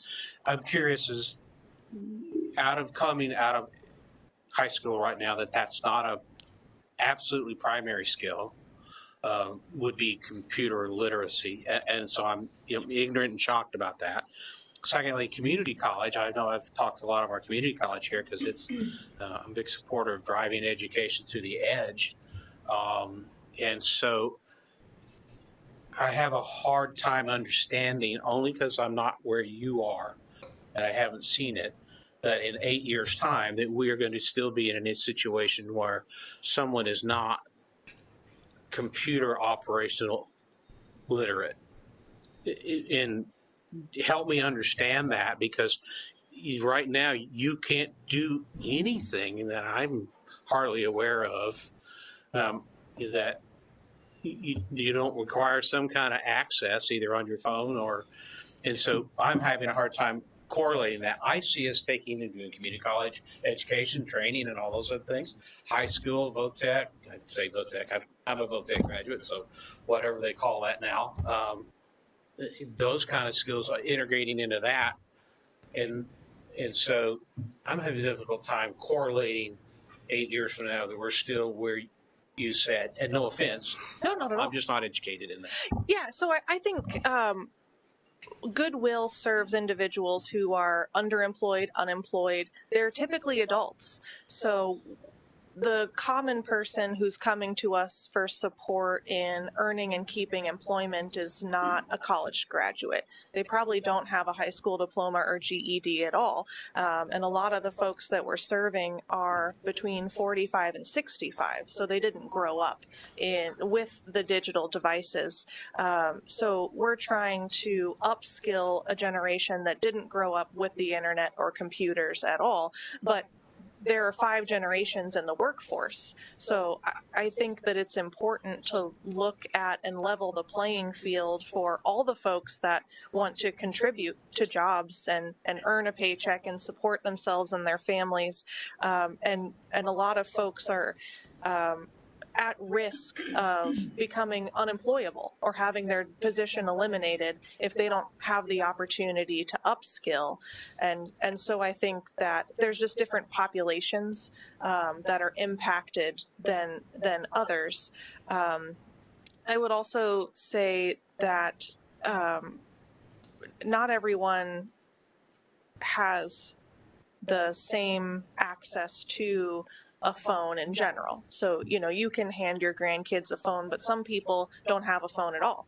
They don't have a computer. So a lot of the people who come in to work with us, one of the first things we're doing is setting them up with an email address. They don't have one because they don't know how to set it up, and they haven't, they might not even think that it's critical.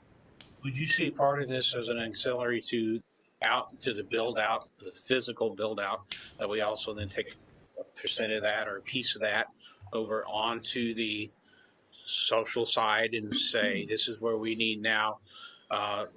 Because I can see us looking at doing something like that, where we take a piece of the bill, small piece, but we say, okay, we need a workforce development in 3 years, 4 years. This is going to be the trend, and we start taking a piece of that now to utilize that tool that we have, because it's like, again, you're right, if we don't utilize the tool, it doesn't matter.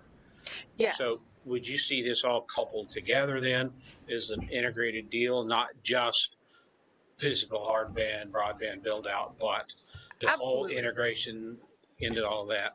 Yes, I think that's a really good question. When Goodwill thinks about the digital divide, we think about 3 different legs of the stool. So there's the access, the actual fiber. There's the device. Do you have a phone or a computer? But then there's also the skills to leverage those tools. So I think it's important to keep in mind that a lot of the folks that we're talking about, the people across the street, or those folks that don't have the same level of connectivity, they are probably, just statistically more likely to be low income. So there was a study done by Dr. Horgan and the Kansas City Public Library just a couple years ago that showed that of households that are making $20,000 or less, only about 57% of them have adopted broadband. And so if we're giving access to folks that are maybe a little bit older or don't have experience in utilizing devices at all, giving them the ability to connect with a human to train them in how to utilize those devices would impact everything. It would impact, a person's ability to log into a telehealth session effectively, or a person's ability to make a resume and then send that to an employer, or a student's ability to ask their parent for help with homework. I think that that like navigation and training component will be critical for ultimate success, because you can say maybe 10 years down the line that we increased access in these various aspects of the state, but if people aren't utilizing that tool to the maximum ability for their work and their quality of life, then arguably I don't know that we accomplished the goal. Something just as helpful to what we're talking about. Our Internet Essentials program actually does offer classes for folks with digital literacy. A little closer to the mic. Oh, sorry, it's not close enough. So one piece that I just caught what you were saying I would like to highlight is, Andy can hear me just fine. We actually offer digital literacy classes for any of our Internet Essentials folks. So if they're on that program through us, they can take classes and we can help with that. The other piece too is the device, because it's not only do you have to have internet, but whether it's a cell phone or a desktop or a laptop or an iPad, whatever it might be, we do offer for $149. You can get a desktop or a laptop through that program, so you can get a subsidized rate on the computer. Would be something, so that might be just something to share with you to help. I know we've done some different partnerships with Goodwill in the past. It might be something we could speak with offline. But I think that's something, going back of how we think outside of the box to make it happen, of how do we, all of us have some type of programs, all of the major providers, how do we help promote all of the offerings better, just as a solution for us to think about. I'm sure Charter and AT&T have something similar through their different programs, but how do we get the word out? We can advertise, but if we're doing online advertising, the folks that you're talking about probably aren't seeing it And so how do we get smarter about how do we reach those folks in those communities? So we're just hey, we do offer something, and if you got any ideas how to help, I'd be interested to hear them. And that might be good for you guys too. Yeah, and real quick, Leslie Scott from Digital Literacy had her hand up for a while, and she may have something to add to this too. So, Leslie, are you still there? I am. I just put something in the chat just related to the workforce development conversation. The National Skills Coalition sent this out on the National Digital Inclusion Alliance listserv. If you're not on that listserv, I highly suggest you join it. So much great conversation and resources come through that listserv. So there's some fact sheets there that are broken down by industry. And just one quick comment to the epiphany that not everyone coming out of school now is equipped. I think, one of the things in the digital literacy space and more so in the digital equity space that we talk about is moving kids from being consumers to producers. And so, yeah, you may be able to watch a YouTube video, but, can you make one? You may be able to play a video game, but can you make one? And so, there's a huge equity gap in that skill set. There are organizations here locally like Esteem Village and, others that are working to close that gap. But I think we'd be surprised at some of what we would consider more of the workplace skills that are lacking for those digital natives. Excellent point on the difference between consumer and producer. I had not crossed that line. So- And that's Representative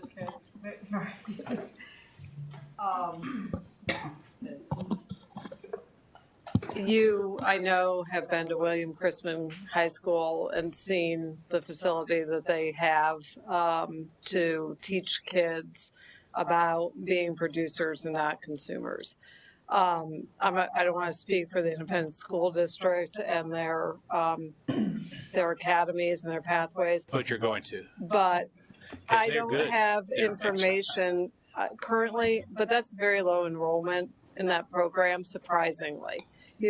I was very surprised to learn how few of their students, relatively speaking, choose that as their, career college pathway. Because we all know, I have 2 teenage children, and the amount of time that they spend on the internet, using apps, gaming, all that, streaming services. So that's just I would be interested, and I'm sure you would too, to talk to Dr. Hurl and see what the participation is. But that's an incredible facility that they were able to build, and it's pretty underutilized. There's been a lot of discussion about how are those facilities able to be used after 4 o'clock in the afternoon when all the kids clear out? Because, they do have incredible, and this is just one example, I'm sure there's many, many others across the state, that the equipment is there, the facility is there, but there's not as much demand as we might think for kids wanting, they want to be consumers. They don't necessarily want to be producers. So I think that that's important to realize, is even when you do have that available, how many kids are really finding a way to participate in it. And part of it is what they're exposed to. If they don't know any engineers, if they don't know any computer programmers, if they haven't had any exposure to those types of careers, that's not something they necessarily choose. And I've, asked the superintendents and Fort Osage Independence, all have great programs available. It's like, what do kids choose? Well, it's like anything else. They choose what their friends are doing and how they want to be in the same programs their friends are in. So it would be interesting for you and I to get some updated information about how popular that is in the high school program. Yeah, because I had not drawn the connection, but it's funny that when you say producer versus consumer, and you talk about computer literacy, I'm thinking, all right, there's Amazon, click, okay, I ordered that, I got that, PayPal, I got this, oh, there's YouTube, but that's not a production. I'm not sitting there, doing work at the office or doing something, and so I was confusing. I had those still. Well, I know how to use a mouse. Click, just ordered that. But so excellent points, and I would like to go see that because one of my questions I wasn't going to ask here was, how do we get people to choose to go do that?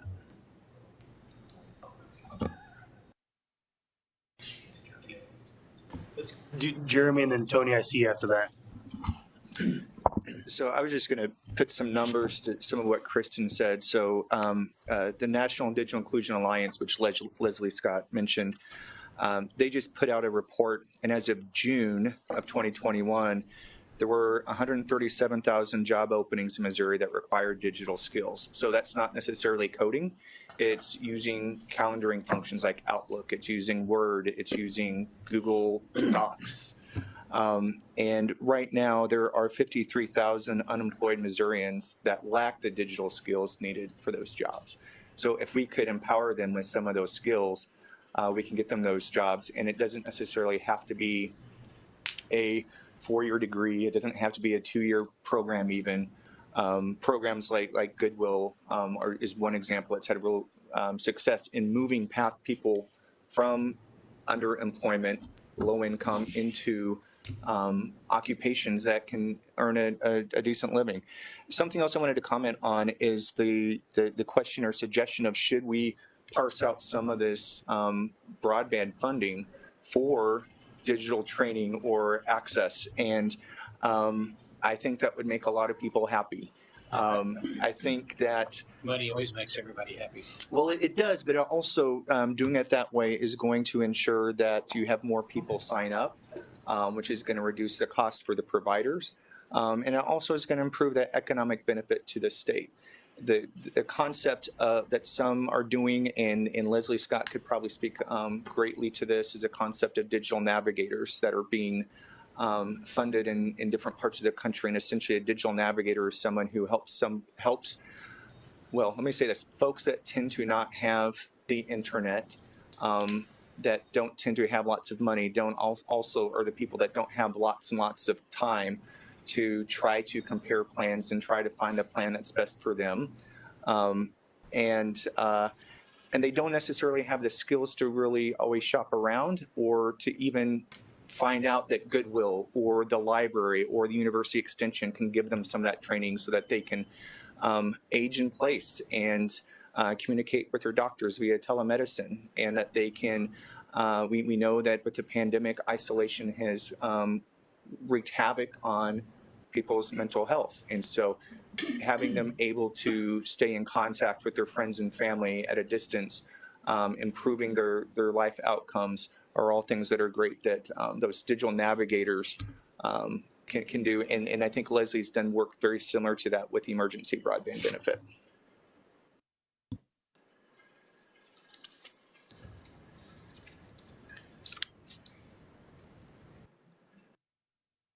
And so a question I'm looping back a little bit was, you get these providers who are offering pretty fair deals for people that on fair and reduced lunch, and then you're providing all these great services to the same group of people. Is there anything that the state could do to help make sure that we're getting as much yield out of that as we can? Okay. So one thing I was going to say is that not everybody who has internet lives in a community where there's internet available that might qualify for one of those plans has a plan offered in their community, or they may not know about it if it is there.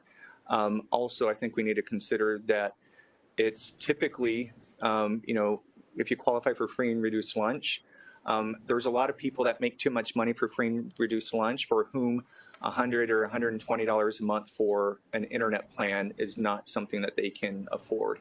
So is there options to expand those qualifications? Something else to think about, going back to your comments, sir, on being creative and how we do this. We used to, the way we funded telephone rollout into areas that were unprofitable is everybody paid a little extra per month, regardless of where you lived. We don't do that with broadband. And so, are there some ways that we can make it so that that grandma can have broadband even though she only makes $35,000 a month and therefore too much money for some of the lower income plans? They handed me one. Yeah, I would echo what Jeremy said, and I think that a lot of this is, and it was kind of mentioned earlier around like collaboration. I think that there are a lot of resources, and it's difficult for each service provider to be an expert in all of those resources.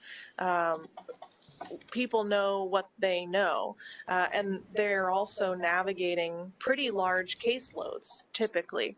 So Goodwill relies on our partners a lot of time, like PCs for People or other organizations that can help get access to a device, for example. So I don't think I'm speaking out of turn to say that PCs for People would sell a computer for like $50. So there are these other entities with whom we partner to try to piece together the most holistic service for each person who walks through our doors based on how they come in. In terms of how the state could help with that, beyond what Jeremy said, I think about anything that we can do to centralize and consistently update a resource database, and that goes back to some of the data points that we were making earlier. How do we know where folks can access and what providers serve different places, and what would they really have to pay if they signed up, and how do we integrate the federal or whatever, the state or other resources that might help them for 3 to 6 months, but then we want to make sure that they can stay on afterward. So I think it's just a complex system, like most things, and anything that we can do to centralize and promote outreach and updating the resources that are available would be helpful for the folks that we serve. And Tony, I left you hanging there. I apologize. That's okay. I think that first I wanted to applaud our colleague from Goodwill, who I think started a terrific conversation here, and then I've got a resource to offer. The conversation, I think she pointed out, there's learning by being in a classroom and listening, and then there's learning by doing and practicing. And if you don't have the tools to be able to practice at home, you're at a disadvantage. And then the conversation about consumer versus producer is right on point. So, for example, Leslie mentioned our friend and collaborator, William Wells at Ace Village, which is a local STEM program after school and weekends. And what they do is they train young people in these digital skills, and then, as very good engineers always do, they give them a problem to work on. Can you now take that skill and do something? Can you solve a problem? And so one of the things we're trying to do is map all levels of digital skills training, as many as we can find. And we built this Missouri Broadband Resource Rail, the university did, just for this kind of thing. So the resource navigator I mentioned, you can click a button that says digital skills training, and it'll pull up a lot of profiles of organizations offering that, but not right now. We only have a fraction of them. And it's pretty easy to go into that and answer a few questions and say, my organization offers this. Now, we're looking in particular for free and low cost effort. It also has a geographical filter. So if you're looking for someplace you can go within X miles, it'll do that for you. And so I'm going to put the link in here to that part of the resource rail. And if you know anybody who's offering digital skills training, whether it's basic or more advanced and more projects-based and producing all of that, you'd have an opportunity to fill in, here's what we do, so that people can navigate straight to you. So I would encourage you to use that.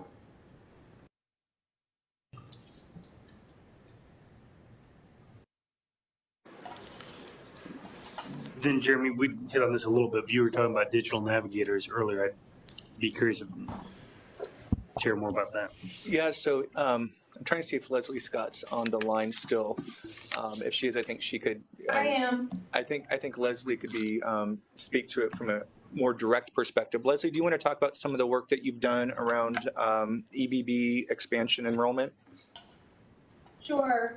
So, first of all, we've had the Internet Access Support Program. Again, that was funded through Johnson County CARES Act money, and then also a philanthropic fund called the COVID Relief Fund, which covered 9 counties, the same as the Mid-America Regional Council metro counties.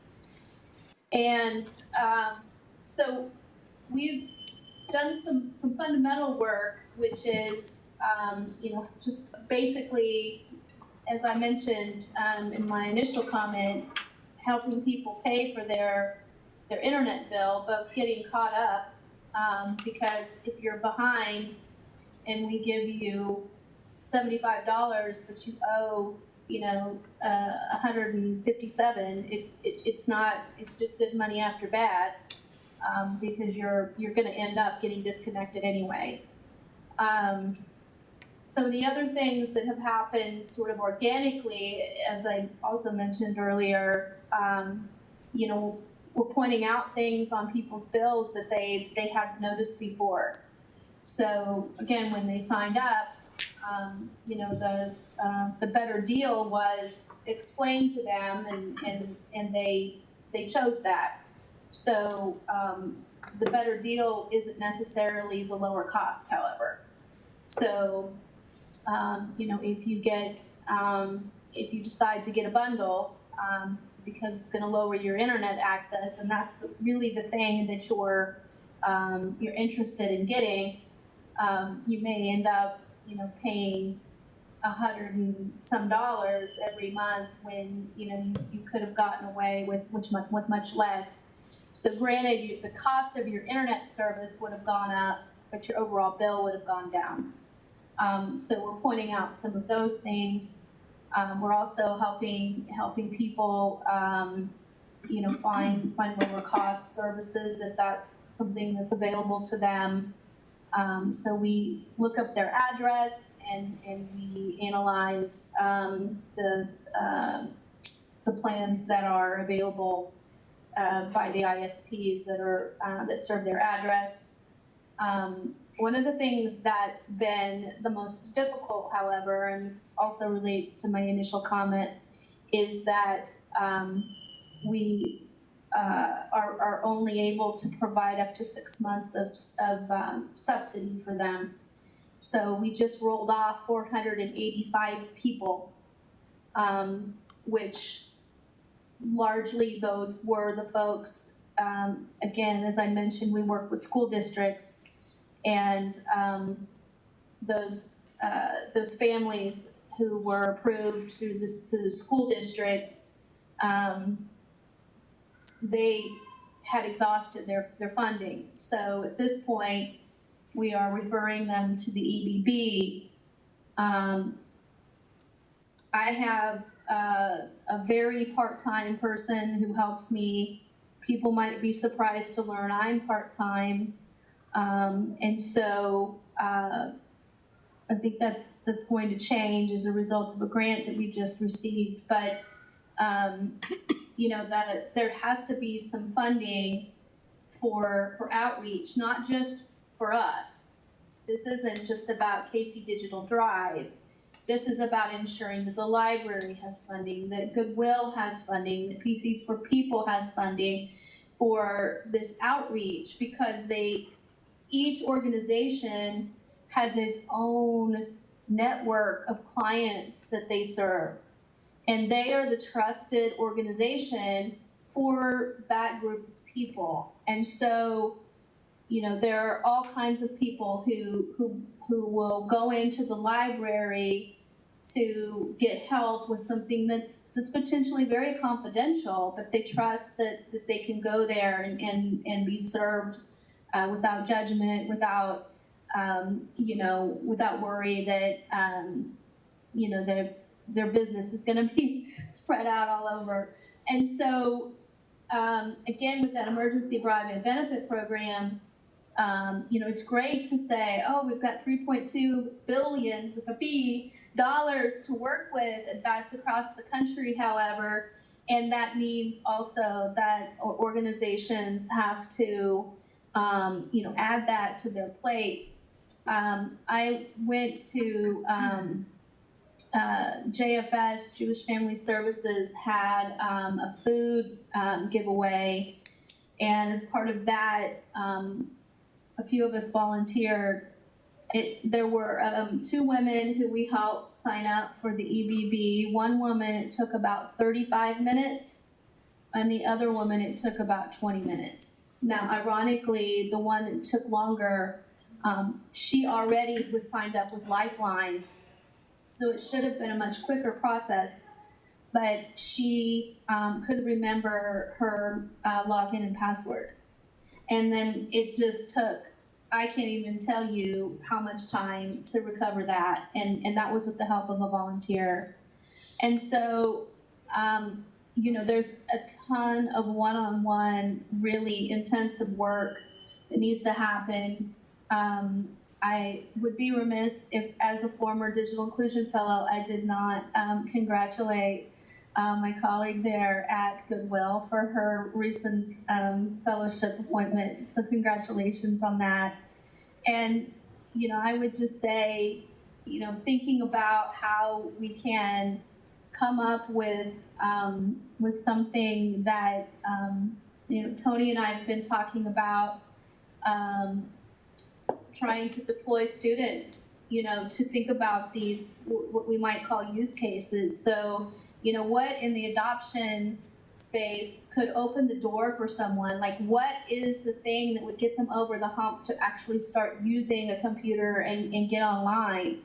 Is it, I no longer have to take 3 buses to go to the food stamp office and reapply? Is it, you know, I am about ready to run out of my TANF and I need to, you know, get a job. And so how do I look for a job so that I can, you know, continue to keep a roof over my head? You know, what is the last thing that will really get people over that hump? And then back to the trusted organizations. Colin Reinsmith did just amazing study on this, this sense of comfort and trust as it relates to digital literacy.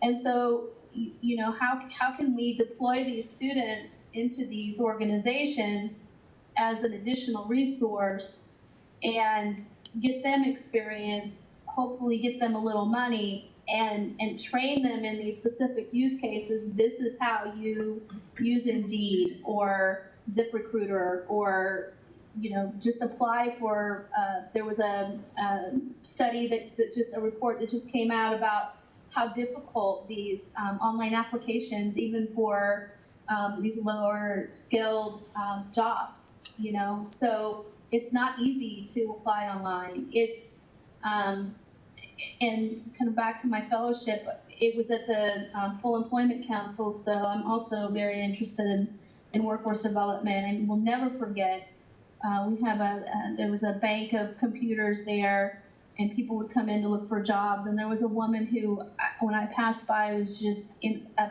panic, and she had gotten a ride to the Full Employment Council.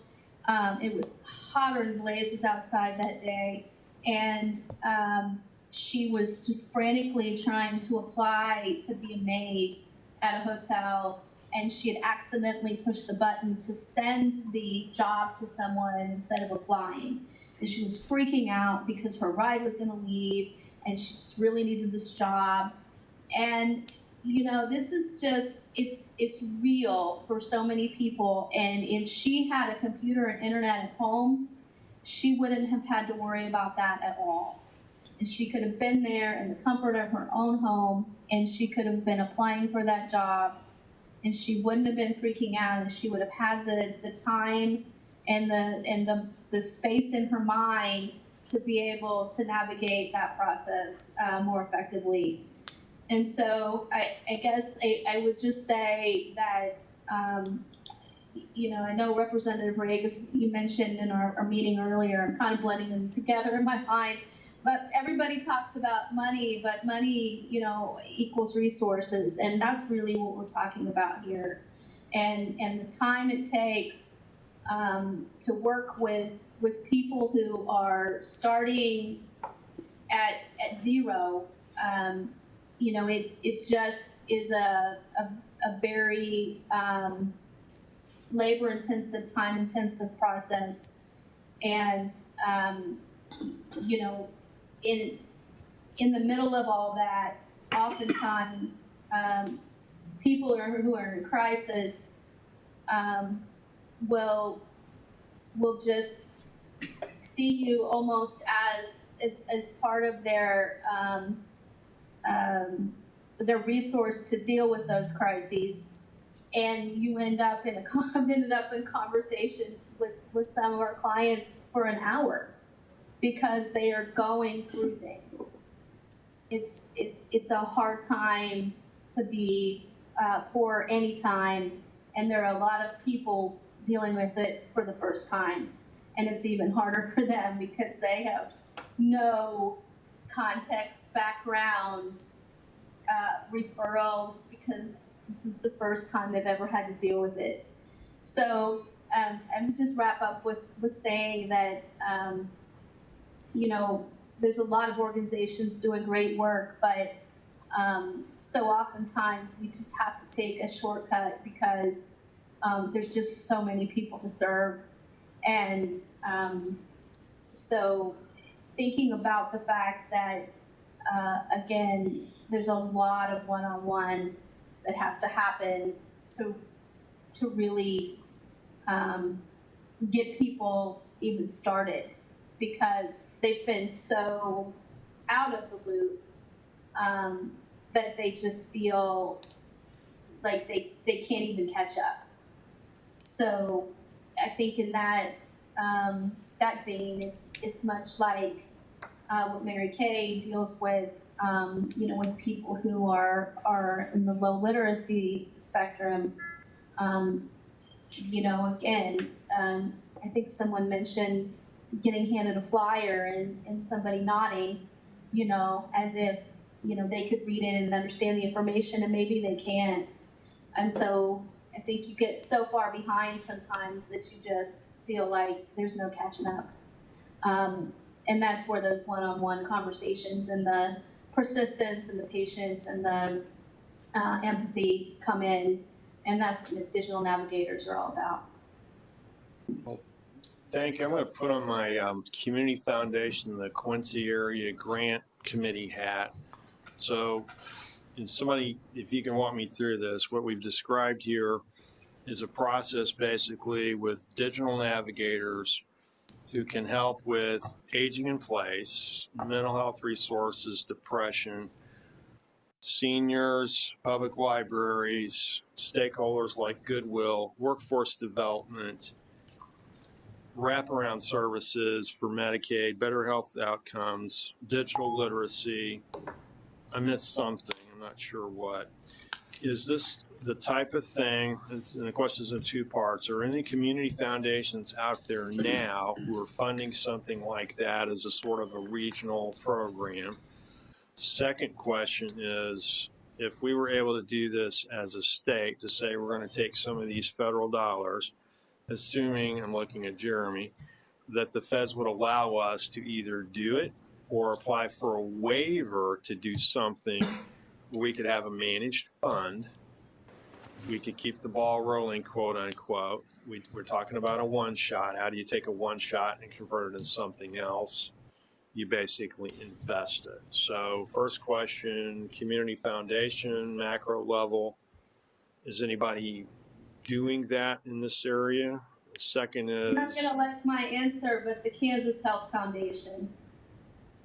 That's on the other side of State Line Road? It is. Okay. So you said you're not going to like my answer. Well, it's okay. The Kansas Health Foundation just recently awarded Casey Digital Drive and a few other folks something. We're going to work on more of a ecosystem building process on the Kansas side.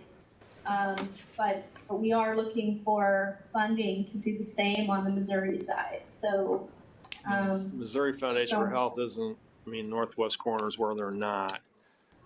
Okay. Actually, the Health Forward Foundation here in Kansas City has provided some support to Casey Digital Drive, and the university is working with them for digital training for community health workers in our region. So that's an example. It's a narrow topic. Okay. Is that something you could write that up and basically give us? And I'm looking for the template that's already been struck rather than having to reinvent the wheel. Yes. So if that's something we can basically take that, put it in the report, tell other folks, hey, here's a model, it works. Yes. And basically convert that one-time money into something that's sustainable.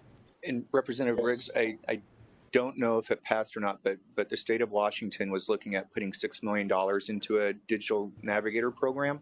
I was looking right before this, and I wasn't able to tell if that passed or not, but this is something that states are looking at. I also can't weigh in on federal legislation because, especially since I have no say in what happens there, but part of the infrastructure bill that's currently being discussed includes funding for the Digital Equity Act, which would include funding for things like this. Thank you. That's why I asked you. You would know. Good. So we have about 5 minutes left, and I want to make sure everybody that came has a chance to say something they want to say. So, like I said, and like Representative Briggs mentioned, this will all end up in a report making recommendations going into next session. So I just want to make sure if there's somebody here that's got something to say and they haven't had a chance to do so yet, this is your time to speak up. Let's see if this works. Can you hear me? Oh, hey. Wow, that's why I sound like.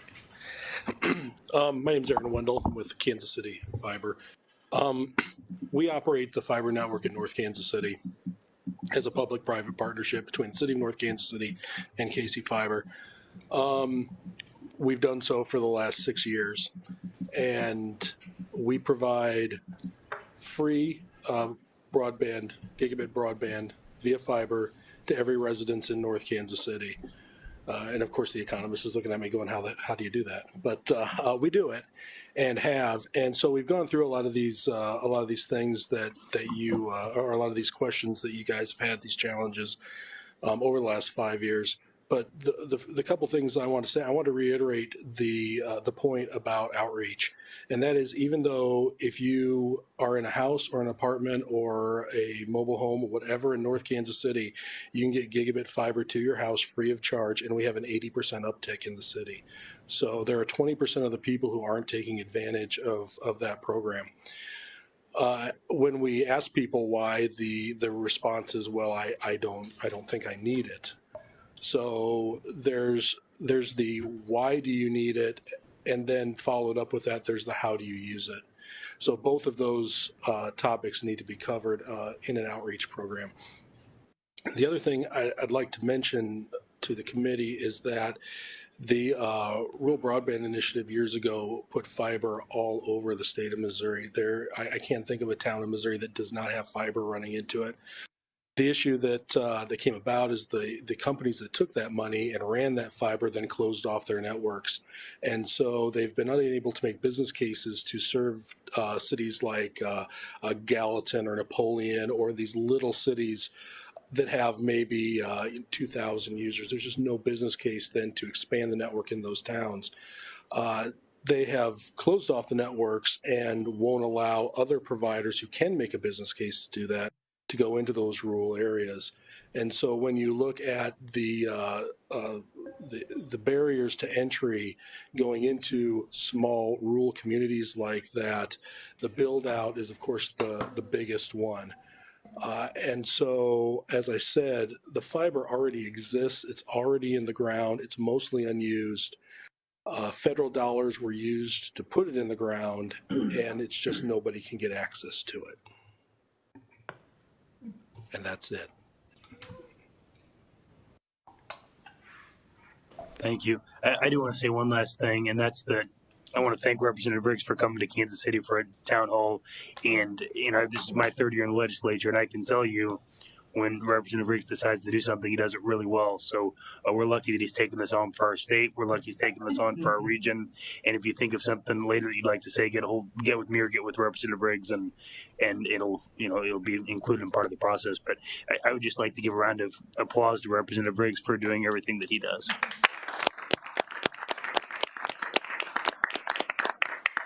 Thank you. I paid him to say that. And I just want to say we have a great team. We put together an effort in the House. It's something that is a speaker priority.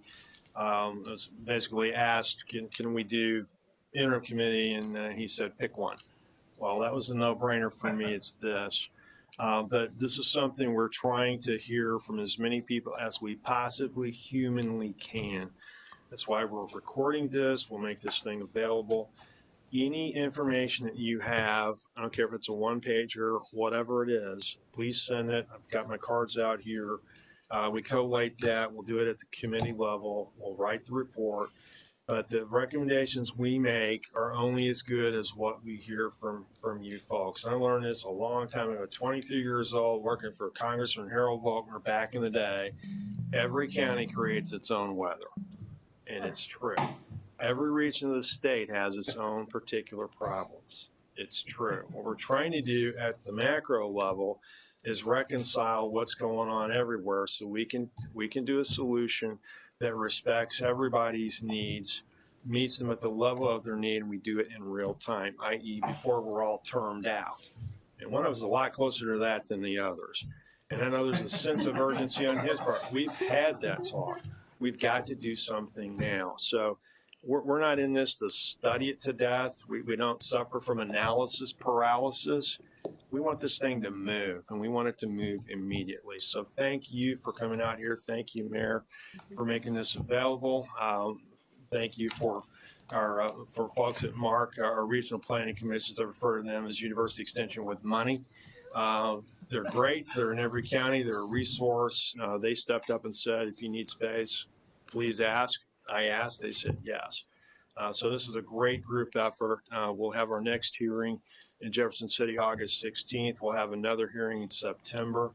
We'll hear more from providers in August. We'll hear from other stakeholders in September. I'm using October sort of as a fallback. Circle back around. November meeting, I anticipate at this point, we'll sit down, basically collate what we've got, start working on the recommendations, have the report shell basically filled out, and able to talk about what we need to do to move this thing forward as a state. So again, thank you so much for coming out, contributing, and just keep it coming. We'll do this till we've got this report put to bed. So thank you again. Thank you. All right. Sorry. For